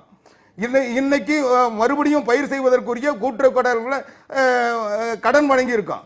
இன்னைக்கும் சிறப்பு பேக்கேஜ் உருவாக்கி அதற்குரிய வடகிழக்கு பருவமழை பொய்த்த போதும் தென்கிழக்கு பருவமழை பொய்த்த போதும் இன்னைக்கு பேக்கேஜ் தந்து அவர்கள் விவசாயிகளை காப்பாற்றிக்கிட்டு இருக்கோம். இன்னைக்கு கடந்த காலங்களில் விவசாயிகளுக்கு பாதிப்பு வருகின்ற பொழுது ஒவ்வொரு ஏக்கருக்கு பாதிப்புக்கு தக்கவாறு நிவாரணம் தந்திருக்கோம். இன்னைக்கு நான் விவசாயிகள் கட்டினது வெறும் நான் முடிச்சிடுறேங்க. விவசாயிகள் கட்டினது வெறும் 81.11 லட்சம் தான். ஆனா தமிழ்நாடு அரசாங்கம் 410 கோடி நீங்க நான் பேச சொல்ல நீங்க பேசாதீங்க. நாங்க கட்டலன்னா நாங்க கட்டுறோம், அதுக்கு பொறுப்பேத்துக்கிறோம், அரசாங்கம் பொறுப்பேத்துக்குது. ஐயா கண்ணு பேசணும் விரும்புறார். ஒரு நிமிஷம் ஒரு சின்ன குறுக்கீட்டு அவர் கேட்டு வந்துடலாம். திரு ஐயா கண்ணு, நீண்ட நேரமா நீங்க பேச விரும்புறீங்க. உங்களுடைய பிரச்சனை இது. என்ன செய்யணும்? விவசாயிகளுக்கு நம்பிக்கையை விதைக்கணும். அதற்கு என்ன செய்யணும்? அரசு எடுத்திருக்கக்கூடிய நடவடிக்கைகள்ன்றது உங்களுக்கு நம்பிக்கையை தருதா? ஐயா, வானிலை ஆராய்ச்சி மையம் கர்நாடகாவிலே 8% மழை தான் கம்மிங்குது. கர்நாடகா 15% மழைன்னு சொல்றாங்க. அங்க வறட்சின்னு அனௌன்ஸ் பண்ணி 1700 கோடியை கொடுத்துட்டாங்க வாங்கி. இன்னைக்கு கேரளாவில் 33% மழை தான் கம்மி, 30% சொல்றாங்க. அங்க வறட்சின்னு சொல்லி அவங்க வாங்கி கொடுத்துட்டாங்க. தமிழ்நாட்டில் திருச்சி, தஞ்சை எல்லாம், கரூர், பெரம்பலூர், இந்த மாவட்டம், சிவகங்கை, புதுக்கோட்டை மாவட்டம் 90% மழை கம்மியா? 90%. ஐயா சொல்றாரு வட்டியை தள்ளி வச்சு என்ன பிரயோஜனம்? இந்த வருஷம் 25,000 கடன் வாங்கியிருக்கேன். 25,000 போச்சு. நான் எப்படி அடுத்த வருஷம் வட்டி கட்டி முதல்ல கட்ட முடியுமா? அடுத்த வருஷம் நான் 25,000 செலவு பண்ண 5,000 லாபம் கிடைக்கும். ஐயா சொன்னாங்கல்ல, 1970 ஒரு டன் கரும்பு 90 ரூபா, வாதியாருக்கு சம்பளம் 90 ரூபா. இன்னைக்கு வாதியார் 31,000 வாங்குறாரு. ஏன் கரும்பு 2,300. 1970 40 ரூபா தான் 60 கிலோ நெல்லு. அன்னைக்கு எம்எல்ஏ சம்பளம் 250. இன்னைக்கு எம்எல்ஏ 55,000 வாங்குறாரு. 220 மடங்கு ஏறிச்சு. 40 ரூபாய் நெல்லு இன்னைக்கு 880 தான். அது வாங்க நாதி இல்ல. எனக்கு லாபகரமான விலை கொடுக்கல. என் நெல்லு 40 ரூபாய்க்கு போது வங்கி மேலாளர் சம்பளம் 150 ரூபா. இன்னைக்கு வங்கி மேலாளர் 66,000 வாங்குறாரு. 440 மடங்கு சம்பளம் ஏறிடுச்சு. எனக்கு நெல்லுக்கு 22 மடங்குயா. யாருக்கிட்ட போய் அழுவுறது? எங்க போய் அழுவுறது? எங்களை யாருமே மதிக்கிறது இல்லையா? மழையே நல்ல மழை பெய்ஞ்ச கர்நாடகா வறட்சி. தமிழக அரசு 70-80% மழை இல்ல. 100 கேணி இருந்தா 98 கேணில தண்ணி இல்ல. 29 லட்சம் ஏக்கர் சாகுபடி காவிரி டெல்டா 1 ஏக்கர் சாகுபடி ஆகல. எப்பயே சொல்லி இருக்கணும். சொல்லி இருந்தா அப்படி செத்துருப்பாங்களா? இப்படி செய்யறதுக்கு வாய்ப்பு இருக்கா? பார்த்து சாகுறான். பாதி பேர்த்த பதிவு பண்றதே இல்ல. சிறு விவசாயி, குறு விவசாயி, பெரிய விவசாயி கடன் தள்ளுபடின்னு சொன்னாரு ஐயா. எங்க நடந்துச்சு? சிறு குறு விவசாயிக்கு போட்டிருக்காங்க. நான் பெரிய விவசாயி, எனக்கு ஏன் கடன் தள்ளுபடி கொடுத்தாங்க? நான் 4 ஏக்கர் லோன் வாங்கியிருக்கேன். எனக்கு 10 ஏக்கர் இருக்குன்னா எனக்கு கடன் தள்ளுபடி. ஒரே ஒரு சென்ட் இல்ல ஒரு விவசாயிக்கு. ஜோதிக்கண்ணு அவருக்கு 5 ஏக்கர் 40 சென்ட் குத்தகை நிலம் விழுறான்னு தள்ளுபடி இல்லையா? என்ன சிறு விவசாயிக்கு தான் வறட்சி, பெரிய விவசாயிக்கு வறட்சி இல்லையா? சிறு விவசாயிக்கு தான் வெள்ளம், பெரிய விவசாயிக்கு வெள்ளம் இல்லையா? சிறு விவசாயி நெல் 1000 ரூபாய்க்கு விற்குது, பெரிய விவசாயி 1500 விற்குதா? ஏன் அரசு இப்படி பண்ணுது? எங்களுக்கு மத்திய சர்க்கார் எங்களை வஞ்சம் தீர்க்கிறது. தமிழக சர்க்கார் எங்களுக்கு நியாயமான விலை கிடைப்பதற்கு தமிழக சர்க்கார முடியாது. மத்திய சர்க்கார் செய்யணும். மத்திய சர்க்கார் தான் தமிழ்நாட்டில் காங்கிரஸ் ஆட்சிக்கு வர முடியாது, பிஜேபி ஆட்சிக்கு வர முடியாது என்ற காரணத்தினாலேயே தமிழகத்தை வஞ்சிக்கிறாங்க. பிஜேபி மோடி வஞ்சிக்கிறாரு. இப்ப ஏன் 36,000 நம்ம தொடர்ந்து பேசலாம். 36,000 வாங்குறாங்க அரசு ஊழியர்கள். எங்களுக்கு அதுல 10ல 100 ரூபாய் கொடுத்தா எனக்கு 25 ரூபாய் கொடுங்க. தொடர்ந்து பேசலாம். அவங்களுக்கு 100 ரூபாய் கொடுத்தா எனக்கு 25 ரூபாய் கொடுங்க சார். நான் தான் தாழ்த்தப்பட்டவர்கள். நாங்கெல்லாம் தீண்டத்தகாதவர்கள். நாங்கெல்லாம் இரண்டாம் தர குடிமக்கள். அரசு ஊழியருக்கு 100 ரூபாய் கொடுத்தா எங்களுக்கு 25 ரூபாய் கொடுங்க சார். போதும் சார். நாம் தொடர்ந்து பேசலாம். அரசுல ஊழியருடைய போய் பார்த்து சம்பளம், வங்கி அதிகாரியுடைய சம்பளம், இந்த ஒப்பீடுகளை தவிர்க்க முடியாது. உலகத்துல ஒப்பிட வேண்டுமா வேண்டாமா அப்படிங்கிறது ஒரு பாயிண்ட். அவர்களுக்கும் வாழ்வாதாரம் மேல வந்திருக்கணும் அப்படின்ற ஒரு வேட்கையிலும் ஆதங்கத்திலும் அந்த குரல்கள் வருது. அவங்களுடைய ஆதங்கம் நியாயம், அவங்களுடைய ஒப்பீடு சரியானது. ஆனால் இந்த விலைவாசி கொள்முதல் விலையை உயர்த்துகின்ற பொழுது உணவுப் பொருட்களின் விலை உயரும். அதை அரசாங்கம் பார்க்க வேண்டியிருக்கு. அதனால தான் என்ன செய்கிறாங்கன்னா, இன்னைக்கு மின்சாரம் இலவசமாக தராங்க. அவங்களுடைய இடுபொருட்கள் நியாயமான விலையில கிடைக்கிறதுக்கு அவங்களுக்கு வந்து வரி சலுகையிலிருந்து அத்தனை சலுகையும் தர்றது, ஊக்கப்படுத்துறது. ஏன்னா விலையின் நிர்ணயம்ன்றது வந்து அது எல்லா பொருட்களின் விலை உயர்வுக்கும் காரணமாயிடும். அதனால வந்து அந்த விலை உயர்வை நேரடியா செய்ய முடியாததுனால தான் அவங்களுடைய தொழிலுக்கு தேவையான அரசு உதவிகளை செஞ்சுட்டு வராங்க. அது வந்து இன்னும் கூடுதல் படுத்தலாம். அதை இந்த மாதிரி பாதிப்பு வர சொல்ல அது அரசாங்க நிவாரணம் தர்றதுக்கு காரணமே அவங்களுக்கு வந்து உரிய விலை நிர்ணயம் செய்ய முடியாத ஒரு சூழல் இருக்கிறது அரசாங்கம் உணர்ந்ததுனால தான் அதை செய்கிறாங்க. அதனால அவங்களுடைய பாதிப்புகளை நிவாரணம் செய்வதற்கு ஏற்றுக்கொள்வதற்கு அரசாங்கம் இருக்கிறது என்ற நம்பிக்கையை அவர்கள் கடந்த காலங்களில் செஞ்சிருக்கோம், இப்போவும் செய்வோன்ற நிலையில தான் இன்னைக்கு முதலமைச்சருடைய அறிக்கை இருக்கு. அதனால இவங்க வந்து ஒவ்வொருத்தருக்கும் ஒவ்வொரு வகையான பிரச்சனை இருக்கு. ஆனா எல்லா பிரச்சனைகளுக்கும் அரசாங்கம் தீர்வு தர முடியுமானா நிச்சயம் முடியாது. ஆனா பொதுவான பிரச்சனைகளுக்கு நிச்சயமா தீர்வு தர வேண்டியது அரசாங்கத்தினுடைய கடமை. அதை செய்து கொண்டிருக்கிறோம். இதுல வந்து அரசியல் மாச்சரியங்களோ இல்ல வேறு காரணங்களோ இல்லை. தமிழ்நாட்டை பொறுத்தளவில் இன்றைக்கு சாதாரணமாக ஒவ்வொருவருக்கும் எந்த பாதிப்பு வந்தாலும் அதை ஏற்றுக்கொண்டு அதற்கு நிவாரணம் தேடுவது அரசாங்கத்தினுடைய கடமை. அதை உரிய முறையில் செய்து வருகிறோம். இன்றைக்கு இதை எல்லாம் செய்ததுனால தான் கடந்த காலங்களில் கூட தண்ணீர் பிரச்சனை இருந்தது. காவிரியில் தண்ணி வரல, முல்லை பெரியாறில் தண்ணி கிடைக்கல, பாலாற்றில் கிடைக்கல, தென்பெண்ணை ஆற்றில் கிடைக்கல. சுற்றி இருந்த மாநிலங்கள் தமிழ்நாட்டுக்கு தேவையான தண்ணி தருவதற்கு பெரிய மாற்றம் இருக்கு. நான் முடிச்சிடுறேன். எல்லாம் சோதனையான சூழல் இருந்தது. சில நேரங்களில் இயற்கையும் வஞ்சித்து பருவமழையும் பொய்த்து போன சூழ்நிலை கூட கடந்த ஆண்டு கூட நம்ம உணவு உற்பத்தியில் அதிகம் இருந்திருக்கோம். தமிழ்நாட்டில் வந்து உணவு உற்பத்தி கடந்த ஆண்டு அதிகம். இன்னும் கேட்டால் இந்தியாவினுடைய ரேஷியோவில் தமிழ்நாடு அதிகம். ஆக இது எல்லாமே அரசாங்கம் இந்த பாதிப்புகளை ஏற்றுக்கொண்டு அவர்களுக்கு உதவுகின்ற காரணத்தால், அவர்களுக்கு உரிய ஆலோசனைகள் தருகின்ற காரணத்தால், உரிய திட்டங்களை தந்திருக்கின்ற காரணத்தால் இன்றைக்கு இவ்வளவு இடர்பாடுகள், இவ்வளவு பாதிப்புகள் இருந்த நிலையிலும் தமிழ்நாடு உணவு உற்பத்தியில் சரியான நிலையில் இருந்து கொண்டிருக்கிறோம். எனவே இந்த பாதிப்புகள் இருந்தும் மக்களை மீட்கின்ற பணியை நிச்சயமாக புரட்சி தலைவி அம்மா அவர்கள் வழிகாட்டுதலில் அவர்கள் உருவாக்கிய இந்த அரசாங்கம் செய்யும். உற்பத்திக்கும் அரசாங்கத்துக்கும் அரசியலுக்கும் சம்பந்தமே கிடையாது. அது வந்து பரிதாபமான விஷயம். அதை வந்து விவசாயிகள் புரிந்து கொண்டாலே பெரிய விஷயம். அவங்க அதுலேருந்து வெளில வருவாங்க. இந்த நகரத்தாருக்கும் இந்த எங்கேயோ இருக்கக்கூடிய ஒரு சந்தைக்கு அவங்க பண்ண வேண்டிய தேவையே இல்லை, பண்ணிக்கிட்டு இருக்காங்க. நாட்டுக்கு உற்பத்தி வேணும், நாட்டுக்கு நீங்க போய் பேசி பாருங்க தெரியும். அப்போ நாடு என்ன பண்ணும்? நாட்டுக்கு உற்பத்தி வேணாமா, எல்லாருக்கும் சாப்பாடு வேணாமான்னு அவன் அடிச்சிட்டு இருக்கான். அவன் கஷ்டப்படும் போது நம்ம யாரும் போனதே கிடையாது. அதே மாதிரி விலை நிர்ணயம் என்பது என்னைக்குமே நியாயமாக இருந்ததில்லை. மார்க்கெட் பிரைஸ் இவர் சொல்ற மாதிரி அதை வந்து ஏற்றி கொடுத்துட்டோன்னு எல்லாமே ஏறிடும். ஆனா இவங்க ஒப்பிடுறாங்களே, அதை ஒப்பிடுதல் மட்டும் பார்த்தா கொஞ்சம் வந்து நம்மளுக்கு சரியில்லாத மாதிரி இருக்கலாம். ஆனா அது நியாயம். அதுக்கு பின்னாடி இன்னொரு நியாயம் இருக்குன்னா, அவங்களை சுத்தி இருக்கிற மத்த எல்லா வேலையும் ஏத்திட்டோம். அவங்க அதே ஹாஸ்பிட்டலுக்கு தான் வர வேண்டியிருக்கு, அவங்களுக்கு அதே செலவு எல்லாம் கூடிடுச்சு.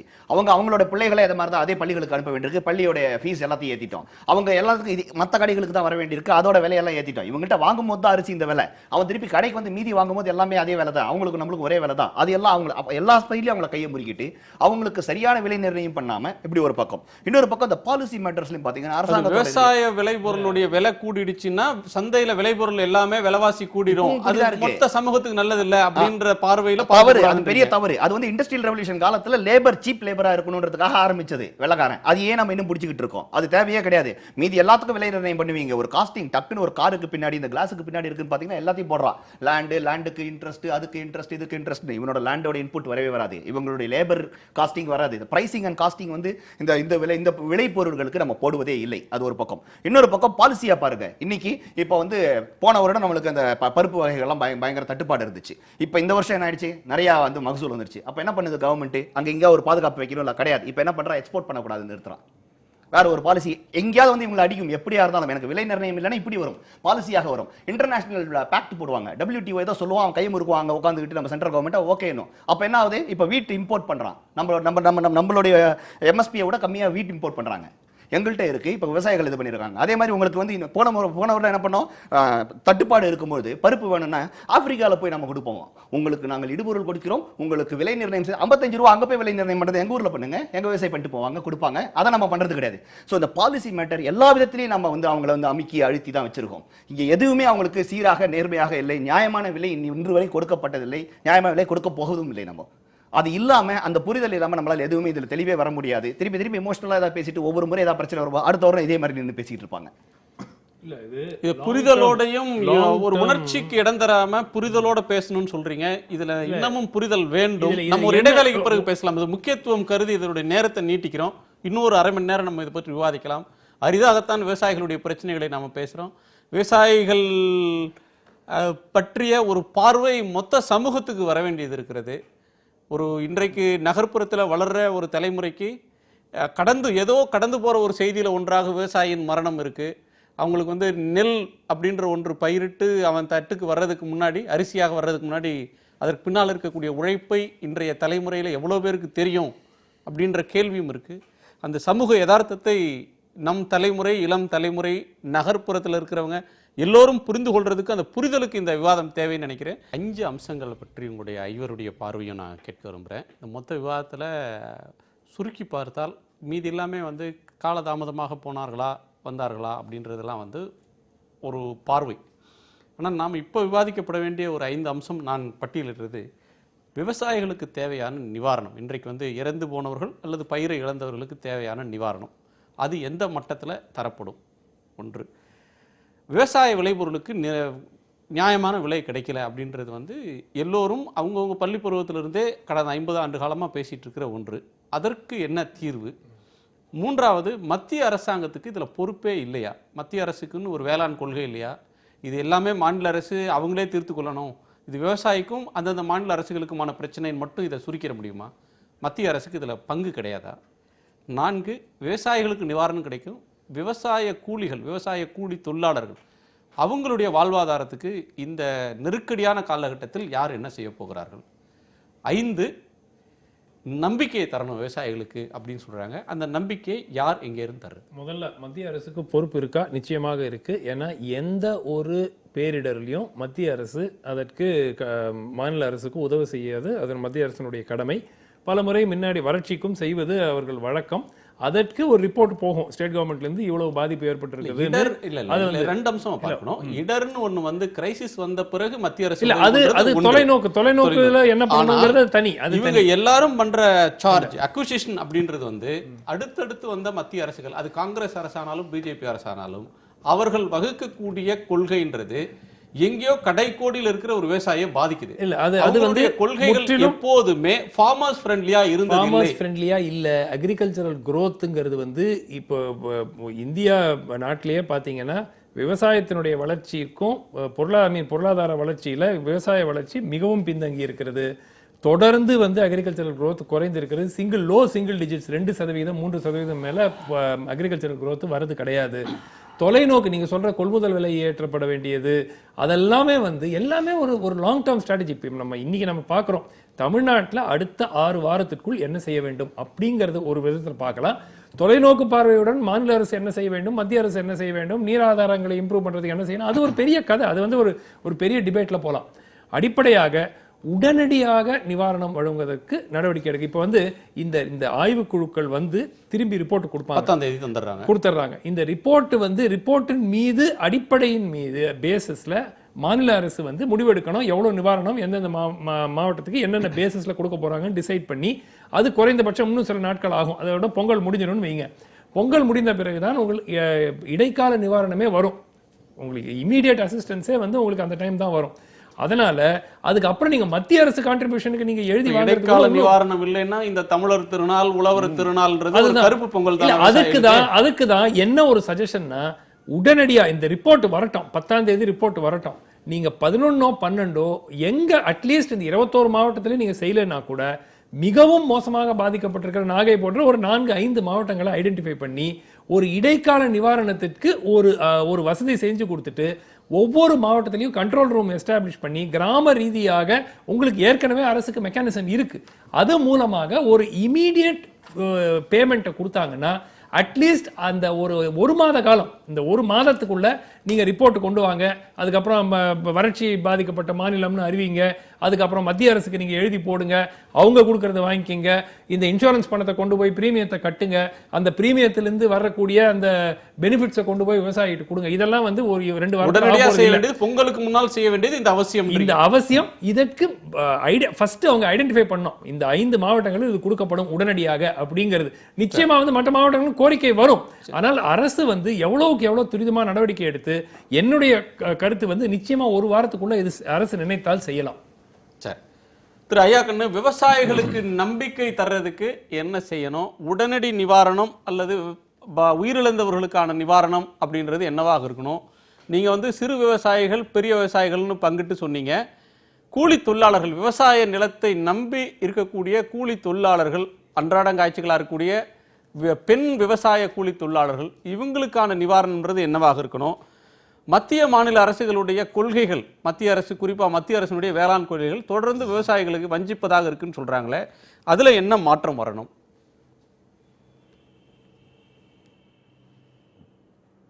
ஐயா, முதல்ல ஆவடிக்குமார் ஐயாவுக்கு எங்க தாழ்மையான வேண்டுகோள். ஐயா சொன்னாங்க விலைவாசி ஏறி போயிடும், பொதுஜனங்கள்லாம் வந்து கஷ்டப்படுவாங்க, ஓட்டு உழுவாது அப்படின்னு சொல்றாங்க. ஐயா ஐயா நான் கேட்குறேன் ஐயா, நாங்களும் வாழணும்ல, நாங்களும் இந்நாட்டு மன்னர்கள் தானே, எங்களுக்கு ஒரு ஓட்டு தானே ஐயா, எங்களுக்கு நியாயமான விலையை கொடுங்க ஐயா. 6வது சம்பள கமிஷன்ல வந்து சொன்னாங்க, அதை அப்படியே நிறைவேற்றிட்டாங்க. 6வது சம்பள கமிஷன் MS சாமிநாதன் கொண்டு வந்தாரு. 30,000 ரூபா செலவு வந்தால் 50% 45,000 விலை பண்ணாங்க. செய்யவே இல்லையே ஐயா. நாங்கள் என்னையா பண்ணுவோம்? என் பால் 16 ரூபாயா, தண்ணி வந்து 22 ரூபாயா, என்கிட்ட அரிசி 25 ரூபாய்க்கு வாங்கி ஒரு 10 ரூபாய்க்கு இப்போ உளுந்து போட்டு, ஒரு 10 ரூபாய் எண்ணெய் ஊற்றி, ஒரு 15 ரூபாய் கேஸ் போட்டு, ஒரு 40 ரூபா கொடுத்த ஆள் கொடுத்துட்டா 40 தோசை சொல்கிறான் ஐயா. ஒரு தோசை 50 ரூபாங்க ஐயா. மிடில் மேன் சாப்பிட்றான், மிடில் மேனை கேட்க மாட்டேங்கிறியா ஐயா? குமார் ஐயா, விவசாய காப்பாத்துங்க ஐயா. நீங்க வந்து அந்த மிடில் மேன் எல்லாம் பிடிச்சி உள்ள போடுங்கய்யா. தக்காளி 30 ரூபாய்க்கு வாங்குறா ஐயா, 100 ரூபாய்க்கு விற்கிறான். மிடில் மேனை விட்டுறீங்களே, விட்டுட்டு விவசாய பாவம், அவன் என்னதான் பண்ணுவான்? அவன் பிள்ளைய படிக்க வைக்கணும், பிள்ளைய வேலைக்கு அனுப்பணும், பிள்ளைக்கு ஏதாவது பண்ணி தரணும், கல்யாணம் பண்ணணும், ஒண்ணுமே பண்ண முடியலையா? விவசாயி மவன்னா பொண்ணே கொடுக்க மாட்டேங்கிறான். இங்கேயும் விவசாயம் அவெல்லாம் 40 வயசு வரலையும் கல்யாணம் பண்ணாம இருக்காயா. நாங்க எங்க போறது? உங்களை மன்றாடி கேட்டுக்கிறேன், மிடில் மேனை பிடிச்சி உள்ள போடுங்கய்யா, விவசாயிக்கு லாபகரமான விலை கொடுங்கய்யா. நாங்க தாழ்மையோட கேட்டுக்கிறோம், வேற வழியே இல்லை எங்களுக்கு. நாங்க எங்க போய் அழுவுறது? யாருக்கிட்ட அழுவுறது? ஐயா சொன்ன மாதிரி கடனை வந்து வட்டியை ஒத்தி வச்சாலும் எங்களை காப்பாற்ற முடியாது. விவசாயிய இன்னைக்கு பேங்க் மேனேஜர், திருச்சியில ஒரே ஊர்ல ஒரு மேனேஜர் கண்ணதாசன், அந்த ஆளு போய் கேட்கிறாரு, சோறு திங்கிறியா, வேற எதையும் திங்கிறியா? உன் பொண்டாட்டிக்கு ஏன் சட்டை, உன் பொண்டாட்டிக்கு ஏன் சேலை, சேலை இருக்க, நீ வேஸ்ட் கட்டிக்கிறல்ல, கடனை கட்டுங்கிறாரு. எங்கயா போய் ஆளு வருது? இந்த ஊருக்கெல்லாம் உணவு படைத்த விவசாயி பொண்டாட்டிக்கு சேலை எதுக்கு, சட்டை எதுக்குன்னு ஒரு பேங்க் மேனேஜர் போய் கேட்கிறாரு. அவன் தற்கொலை பண்ணா என்ன பண்ணுவான்? அதனால அரசாங்கம் விவசாயிக்கு, நெல் விவசாயிக்கு ஏக்கருக்கு 30,000, புஞ்ச விவசாயிக்கு ஏக்கருக்கு 25,000, கரும்பு விவசாயிக்கு 50,000 ஏக்கருக்கு, வாழை விவசாயிக்கு 1 லட்சம், விவசாய கூலிக்கு ரேஷன் கார்டுக்கு 15,000 ரூபா மாசம் கொடுக்கணுயா. ஐயா அப்பா ஐயா சொன்னாங்க, ஒரு வாழைக்கு 2 ரூபா 50 பைசா கில்ல. பேரிடர் நிவாரண நிதியில நான் ஒரு வாழைக்கு 100 ரூபா செலவு பண்ணி 1 லட்சம் ரூபா செலவு பண்ணி சாகுபடி பண்ணா 1 ரூபா வாழைக்கு, 1000 வாழைக்கு 1000 ரூபா தான் தர்றாங்க எங்களுக்கு. இது கொடுமை இல்லையா? நான் ஒரு வாழைக்கு 100 ரூபா செலவு பண்ணி சாகுபடி பண்ணியிருக்கேன். பேரிடர் நிவாரண நிதியில ஒரு வாழைக்கு 1 ரூபா, ஒரு ஏக்கருக்கு 1000 ரூபா கொடுத்தா நான் எங்கேயா போய் அழுவுறது? யாருக்கிட்ட அழுவுறது? எங்க விவசாயிய தான் எலெக்ஷன் அப்ப 1000 2000 கொடுத்து ஓட்டு வாங்கி எங்களை ஏமாத்திடுறீங்களே. நாங்க எங்களை அதனால எங்களை கண்டுக்கவே மாட்டேங்கிறீங்களா? நன்றி நன்றி திரு ஐயா. மற்றவங்களுடைய கருத்தையும் கேட்கணும், உங்களுடைய குமுறலை நீங்க பதிவு செய்திருக்கீங்க. லாபகரமான விலை கொடுக்காமல் முழுக்க முழுக்க ஏமாற்றி ஏமாத்துகிறது. மாநில சர்க்கார் விலையை நிர்ணயம் பண்ண முடியாது. மத்திய சர்க்கார் விவசாயிகளை ஏமாற்றுகிறது. மத்திய சர்க்கார் 5 லட்சம் கோடி கார்ப்பரேட் கம்பெனிக்கு தள்ளுபடி பண்ணி இருக்குது. 80 கோடி விவசாயி வாங்கினது வெறும் 72,000 கோடி தான். அந்த கடனை தள்ளுபடி செய்ய மறுக்கிறார்கள். அது மட்டுமல்ல, தமிழகத்திலே பெரிய விவசாயி என்று சிறிய விவசாயி பிரிச்சாங்க. 16 லட்சம் விவசாயிக்கு நீ கடன் தள்ளுபடி. அந்த 17 லட்சம் பேர்ல 10 லட்சம் பேர் பெரிய விவசாயி, மீதி 3 லட்சம் பேர் பெரிய விவசாயி வச்சிருக்கல. 2 லட்சம் பேர் சிறு விவசாயி. ஒரே ஒரு சென்ட் கூட இல்ல அவனுக்கு கடன் தள்ளுபடி இல்ல. மரியாதைக்குரிய ஆவடி குமார ஐயா அவர்கள் தமிழக அரசுல சொல்லி, தமிழக அரசு எல்லா விவசாயிக்கும் கடன் தள்ளுபடி பண்ணி. நன்றி நன்றி நன்றி திரு ஐயா கண்ணு. நம்ம நிறைவு செய்யணும். மற்றவருடைய கருத்தையும் கேட்கணும். உங்க குமுறலை நீங்க பதிவு செய்தீங்க. உங்க கருத்துன்றதை விட அதை குமுறல் தான் சொல்லணும். அது உரியவருடைய காதுகளை எட்டும். திருக்குமார், அதாவது இன்சூரன்ஸை பற்றி பேசல, இன்சூரன்ஸ் பணம் கட்டலைன்னாங்க. இன்சூரன்ஸ் என்பது தவணை முறையில் தான் கட்டணும். இது வரைக்கும் இருக்கிற தவணை கட்டினாங்க, இன்னும் கட்ட வேண்டிய தவணைகள் கட்டப்படும்.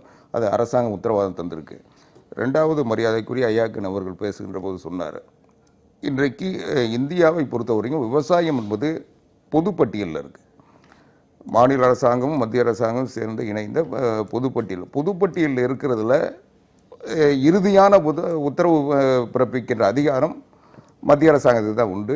அதனால் இந்தியாவில் இன்றைக்கி எல்லாவற்றினுடைய கொள்முதல் விலையை நிர்ணயிக்கின்ற இடத்தில் மத்திய அரசாங்கம் தான் இருக்குது.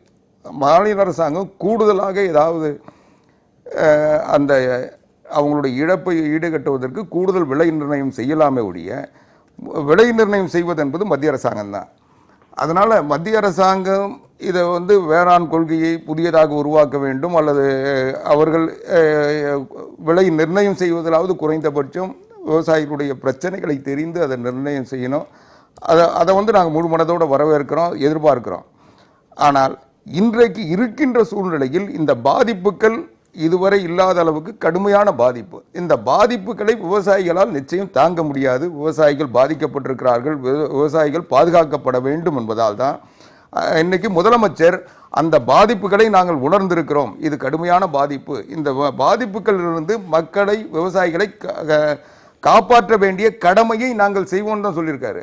அவர் இதுல இருந்து விலகி போகவோ அல்லது இதை உணராமலோ உணர்ந்திருக்கிறாரு. ஆனால் இதை செயல்படுத்துவதற்கு மத்திய அரசாங்கத்தினுடைய உதவி வேண்டும். இப்போ மாநிலத்தை வறட்சி மாநிலமாக அறிவிக்கணும்னா அது மத்திய அரசாங்கத்தினுடைய அனுமதி வேணும். அவங்க அதுக்கு நிதி ஒதுக்கீடு செய்ய வேண்டிய பிரச்சனைகள் அவங்க இருக்கிறதுனால அதுக்கு அவங்க கேட்குற விளக்கங்களை தர வேண்டும், ஆய்வுகள் மேற்கொள்ள வேண்டும், அதையெல்லாம் செய்ய வேண்டும். அது சட்டப்படியாக விதிமுறைகளுக்கு உட்பட்டு அதை செய்கின்ற பணியில் மாநில அரசாங்கம் இருக்கு. அரசாங்கத்தினுடைய அனுமதி தேவையில்லை. அந்த கிரைட்டீரியா அடிப்படையில் மாநில அரசு அறிவிக்கும். அது பட்டவர்த்தனமாக இருக்கு, யார் போய் பார்த்தாலும் தெரியுன்றதா மற்றவங்க சொல்லக்கூடிய சொல்றது சரி. 50% பாதிப்புகள் உறுதிப்படுத்தப்பட வேண்டும். அறிவிப்பு கொடுக்கிறது மாநில அரசு. சரி, நன்றி நன்றி. இருந்தாதான் அறிவிக்க முடியும். அவங்க நன்றி நன்றி. அதாவது ஒரு நாட்டினுடைய பொருளாதார வளர்ச்சியே விவசாய உற்பத்தியில தான் இருக்கு. 67 ஜிடிபியில் 55% விவசாய உற்பத்தி. இந்த பிரச்சனைக்கு வந்துடும். அதுக்கு தான் நான் சொல்றேன் ஒரு கம்பேரிசன். 55%, 17% நம்ம தொழில் வளர்ச்சி, 28% சர்வீஸ் செக்டார்ல இருந்து. அன்னைக்கு 17.6% மத்திய அரசு விவசாயத்துக்கு நிதி ஒதுக்கியிருந்து. அன்னைக்கு 17.6%. இன்னைக்கு 6.3% பண்ணியிருக்கு. அன்னைக்கு 55% உற்பத்தி இருந்ததுனால அன்னைக்கு $1 1 அன்னைக்கு பொருளாதார வளர்ச்சி இருந்து நம்ம பணத்துக்கு மதிப்பு இருந்து. இன்னைக்கு $1 67 வர்றதுக்கு காரணம் இன்னைக்கு விவசாய உற்பத்தி 17% ஆயிற்று. இதுதான் அதுல உள்ள சின்ன விஷயம். சைனாவை எடுத்துக்கிட்டா நம்ம ஊர் விவசாய பிரச்சனைக்கு வந்துருவோம். அதுக்கே தான் நான் சொல்ல வரேன். இப்ப தமிழ்நாட்டு பிரச்சனையை எடுத்துக்கிட்டா கரும்பு விவசாயிகளுக்கு 2000 கோடி ரூபாய் கடந்த 5 ஆண்டுகளா கடனை கொடுக்கலன்னு திரும்ப யாரு கடன் வாங்கிட்டு போன அந்த ஆலை அதிபர்கள் கொடுக்கல. அவங்க என்ன சொல்றாங்கன்னா, கிட்டத்தட்ட 2 வருஷத்துக்கு முன்னால பத்திரிகையில முழுப்பக்க விளம்பரமா நாளா போட்டுட்டு இருந்தா ஐயா எங்க கஷ்டம்னு சொல்லி. அதாவது மொலாசஸ் கரும்புல இருந்து வெளியே வரக்கூடிய சக்கை, அதுல இருந்து எத்தனால் தயாரிச்சா நல்ல விலை கிடைக்கும். எத்தனால் இங்க ஆல்கஹால் தயாரிக்கிறதுக்காக எத்தனால் தயாரிக்க கூடாதுன்னு பேன் பண்ணி 5% தான் பண்ணணும்பாங்க. தமிழ்நாட்டில் அதுவும் பண்ண முடியாது. இந்த எத்தனாலை வாங்கி இவங்க மொலாசஸ்ல இருந்து ஆல்கஹால் தயார் பண்றாங்க. அதுக்கு 5% வாட்டு இங்க போட்டதுனால ஒரே ஒரு இங்கே நம்ம டாஸ்மார்க்குக்கு தயாரிக்கக்கூடிய சாராய ஆலை அதிபர்கள் 1 லிட்டர் கூட இங்கே வாங்குறது கிடையாது. கர்நாடகாவில் வாங்கிட்டு வராங்க. அங்கே இந்த டேக்ஸ் கிடையாது. ஒட்டுமொத்த ஆல்கஹாலும் வாரது அங்கேருந்து இங்கே வர்றதுனால ஒட்டு மொத்தமாக இவங்க உற்பத்தி பண்ணி வச்சிருக்க 1.25 லட்சம் கோடி லிட்டர் ஆல்கஹால் இங்கே எப்படி இருக்கு? விற்காம இங்கே இருக்கு. எத்தனால் இல்ல ஆல்கஹால் இங்கதான் எத்தனால் பண்ண விடுறது கிடையாது. எத்தனால் பண்ண 70 ரூபாய்க்கு பெட்ரோல் ரேட்டுக்கு வித்துடுவாங்க. இதே இது பிரேசில்ல இருக்கு. எத்தனால் தனியாட்டு இருக்கு, பல்கில் போனாக்கி பெட்ரோல் தனியா இருக்கு. விவசாயிகளுக்கு மாநில அரசுனால இந்த 5% வரி இந்தியாவில் வேற எந்த மாநிலத்திலும் கிடையாது. அதனால சர்க்கரைக்கு தமிழ்நாட்டில் உற்பத்தி பண்ற சர்க்கரைக்கு மட்டும் 5% பாட்டு போட்டிருக்காங்க. ஏன்னா மற்ற மாநிலத்திலிருந்து சர்க்கரை வருது, வெளிநாடுகள்ல இருந்து இறக்குமதி பண்ண வருது. பெப்சி, கொக்கோ கோலா ஒரே 1 கிலோ சர்க்கரை கூட தமிழ்நாட்டு சர்க்கரையோ இந்திய சர்க்கரையோ வாங்க கிடையாது. கம்ப்ளீட்டா வெளிநாட்டில இருந்து அவங்க வாங்கிட்டு இருக்காங்க. அதுக்கு மத்திய அரசும் மாநில அரசும் அதை பற்றி எந்த விதமான அதுக்கு அவங்கள பற்றி ஒரு இது கிடையாது. பெட்ரோல் விலை இன்னைக்கு ராத்திரில இருந்து கூடுது அப்படின்னு சொல்றாங்க. விவசாயிகளுக்கு இது வரைக்கும் இந்த பொருட்களை பற்றி என்ன விலை இருக்குங்கிறத யாரும் பண்ணல. இதன் மூலமா உங்க தொலைக்காட்சி மூலமாட்டு இந்த விலையும் கூட்டணும். அது போக விவசாயிகளுக்கு இந்த பாதிக்கப்பட்டவங்களுக்கு ஒட்டு மொத்தமா இடைக்கால நிவாரணமும் கொடுக்கணும். குறைந்தபட்சம் ஏக்கருக்கு ஒரு 50,000 ரூபாய் கொடுக்கணும். அதே மாதிரி விவசாய கூலி எந்த வேலையும் இல்லாம இருக்கான். அதே மாதிரி இந்த மத்திய அரசு கொடுத்த வேலை வாய்ப்பு உறுதி திட்டம் யூபிஏ கவர்மெண்ட்ல இருந்து அந்த வேலையும் இல்லை. இப்போ அவங்களுக்கு ஏதாவது வேலை கொடுக்கணும். அல்லது ஒவ்வொரு விவசாய கூலிக்கும் மாசம் 5,000 ரூபாய் கொடுத்தாதான் முடியும். தமிழ்நாடு முழுதும் மிகப்பெரிய வறட்சி ஏற்பட்டுச்சு.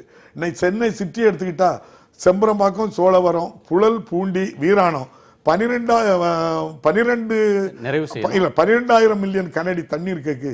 2,000 மில்லியன் கனடி தண்ணி தான் இருக்கு. இதுக்கு பிறகு யாரு கணக்கு எடுக்க போனோம்? எந்த அணைக்கட்டுக்கு போனாலும் தண்ணி கிடையாது. நீங்க ஒரு காலமும் வத்தாத பாவனாஸ் அணையை பாருங்க, மணிமுத்தாறு அணையை வந்து பாருங்க, தாமிரபரணி ஆறை வந்து பாருங்க.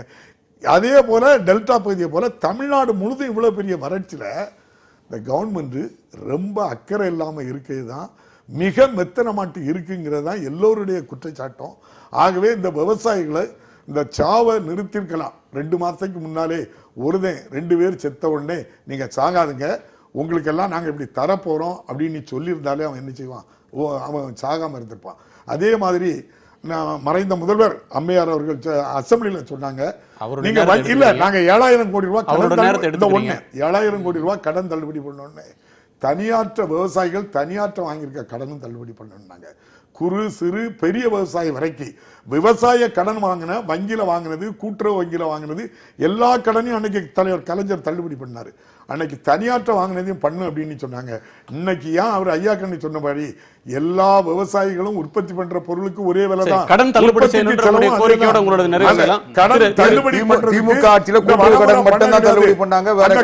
தள்ளுபடி பண்ணதுல மிக அதிகமாக நகைக்கடன் கூட திருப்பி கொடுத்தோம். மிக அதிகமாட்டு பத்திரிகைகள் வந்த செய்தி அதிமுக நண்பர்கள் தான் மிக அதிகமாக இந்த சலுகையை பெற்றார்கள் என்று கூட பத்திரிகைகள். இன்னைய கிரைசிஸ்க்கு வந்துருவோம். உங்களோட நிறைவு கருத்தா நான் கேட்கிறது, நகர்ப்புறத்தில் இருக்கக்கூடியவங்களுக்கு அந்த விவசாய விளைபொருளை நுகரக்கூடிய மனிதர்களுக்கு அதனோட அருமை தெரியணும், அவங்களுடைய பிரச்சனை தெரியணும். இப்போ அதை பற்றிய கரிசனம் வந்திருக்கு. இப்போ இளம் தலைமுறை வந்து இந்த பிரச்சனையை பற்றி கவலையோட பார்க்குறாங்க. இது ஏதோ ஒரு சிக்கல் இருக்கு அப்படின்னு புரிஞ்சு கொள்ள முயற்சி பண்ணுற ஒரு சூழல் இன்னைக்கு வந்திருக்கு. இதுக்கு விவசாயிகள் தந்திருக்கிற விலை ரொம்ப அதிகம். இந்த ஒரு இவங்களுடைய மனசாட்சியை தொடுவதற்கு அவங்க கொடுத்துருக்கிற விலை அதிகம். நம்பிக்கையை விதைக்கணும் அப்படின்னு சொல்றீங்க. என்ன செய்யணும்? கொள்கை மாற்றம் அப்படின்னா என்ன செய்யணும்? அரசு, மாநில, மத்திய அரசுகள் இதில் என்ன செய்யணும்? உங்களுடைய நிறைவு கருத்து.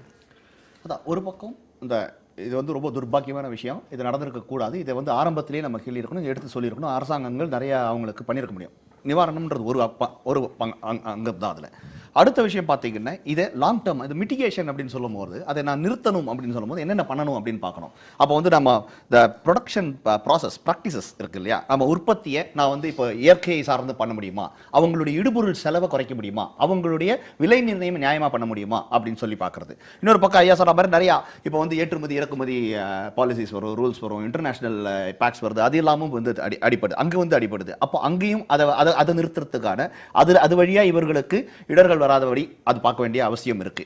மூணாவதா பாத்தீங்கன்னா இப்போ வந்து இன்சூரன்ஸ் வந்து பிஆல் என்றால் கிடையவே கிடையாது. அதுல இன்சூரன்ஸ் வந்து பல பிரச்சனைகள் இருக்கு. இப்போ இந்த ஃபசல் பீமான்னு சொல்லி இந்த பிரைம் மினிஸ்டர்ஸ் ஃபசல் பீமா அவருடைய யோஜனா அப்படின்லாம் சொல்லி எல்லாம் கொண்டு வந்தாங்க.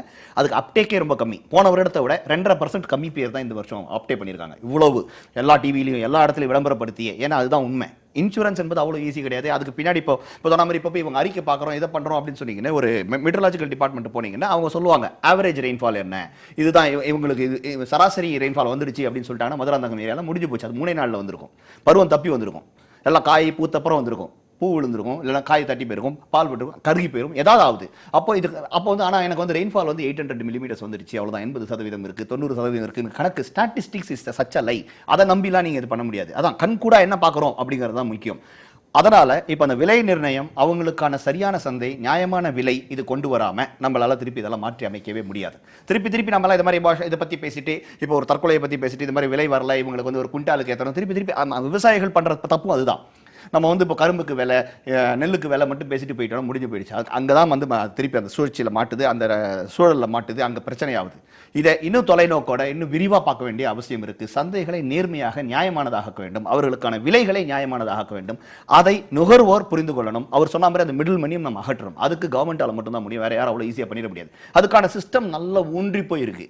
ஆனால் அதை அண்மை பொருளாதாரமாகவும் அண்மை சந்தைகளாகவும் கொண்டு வர வேண்டியது அரசாங்கம் கையிலையும் இருக்குது, விவசாயிகள் கையிலையும் இருக்குது. அதை அவங்க புரிஞ்சுக்கிட்டு பண்ணணும்.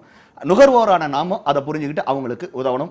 அதுக்கான முயற்சிகளும் நம்பிக்கை விதைக்கணும்னு சொன்னீங்க.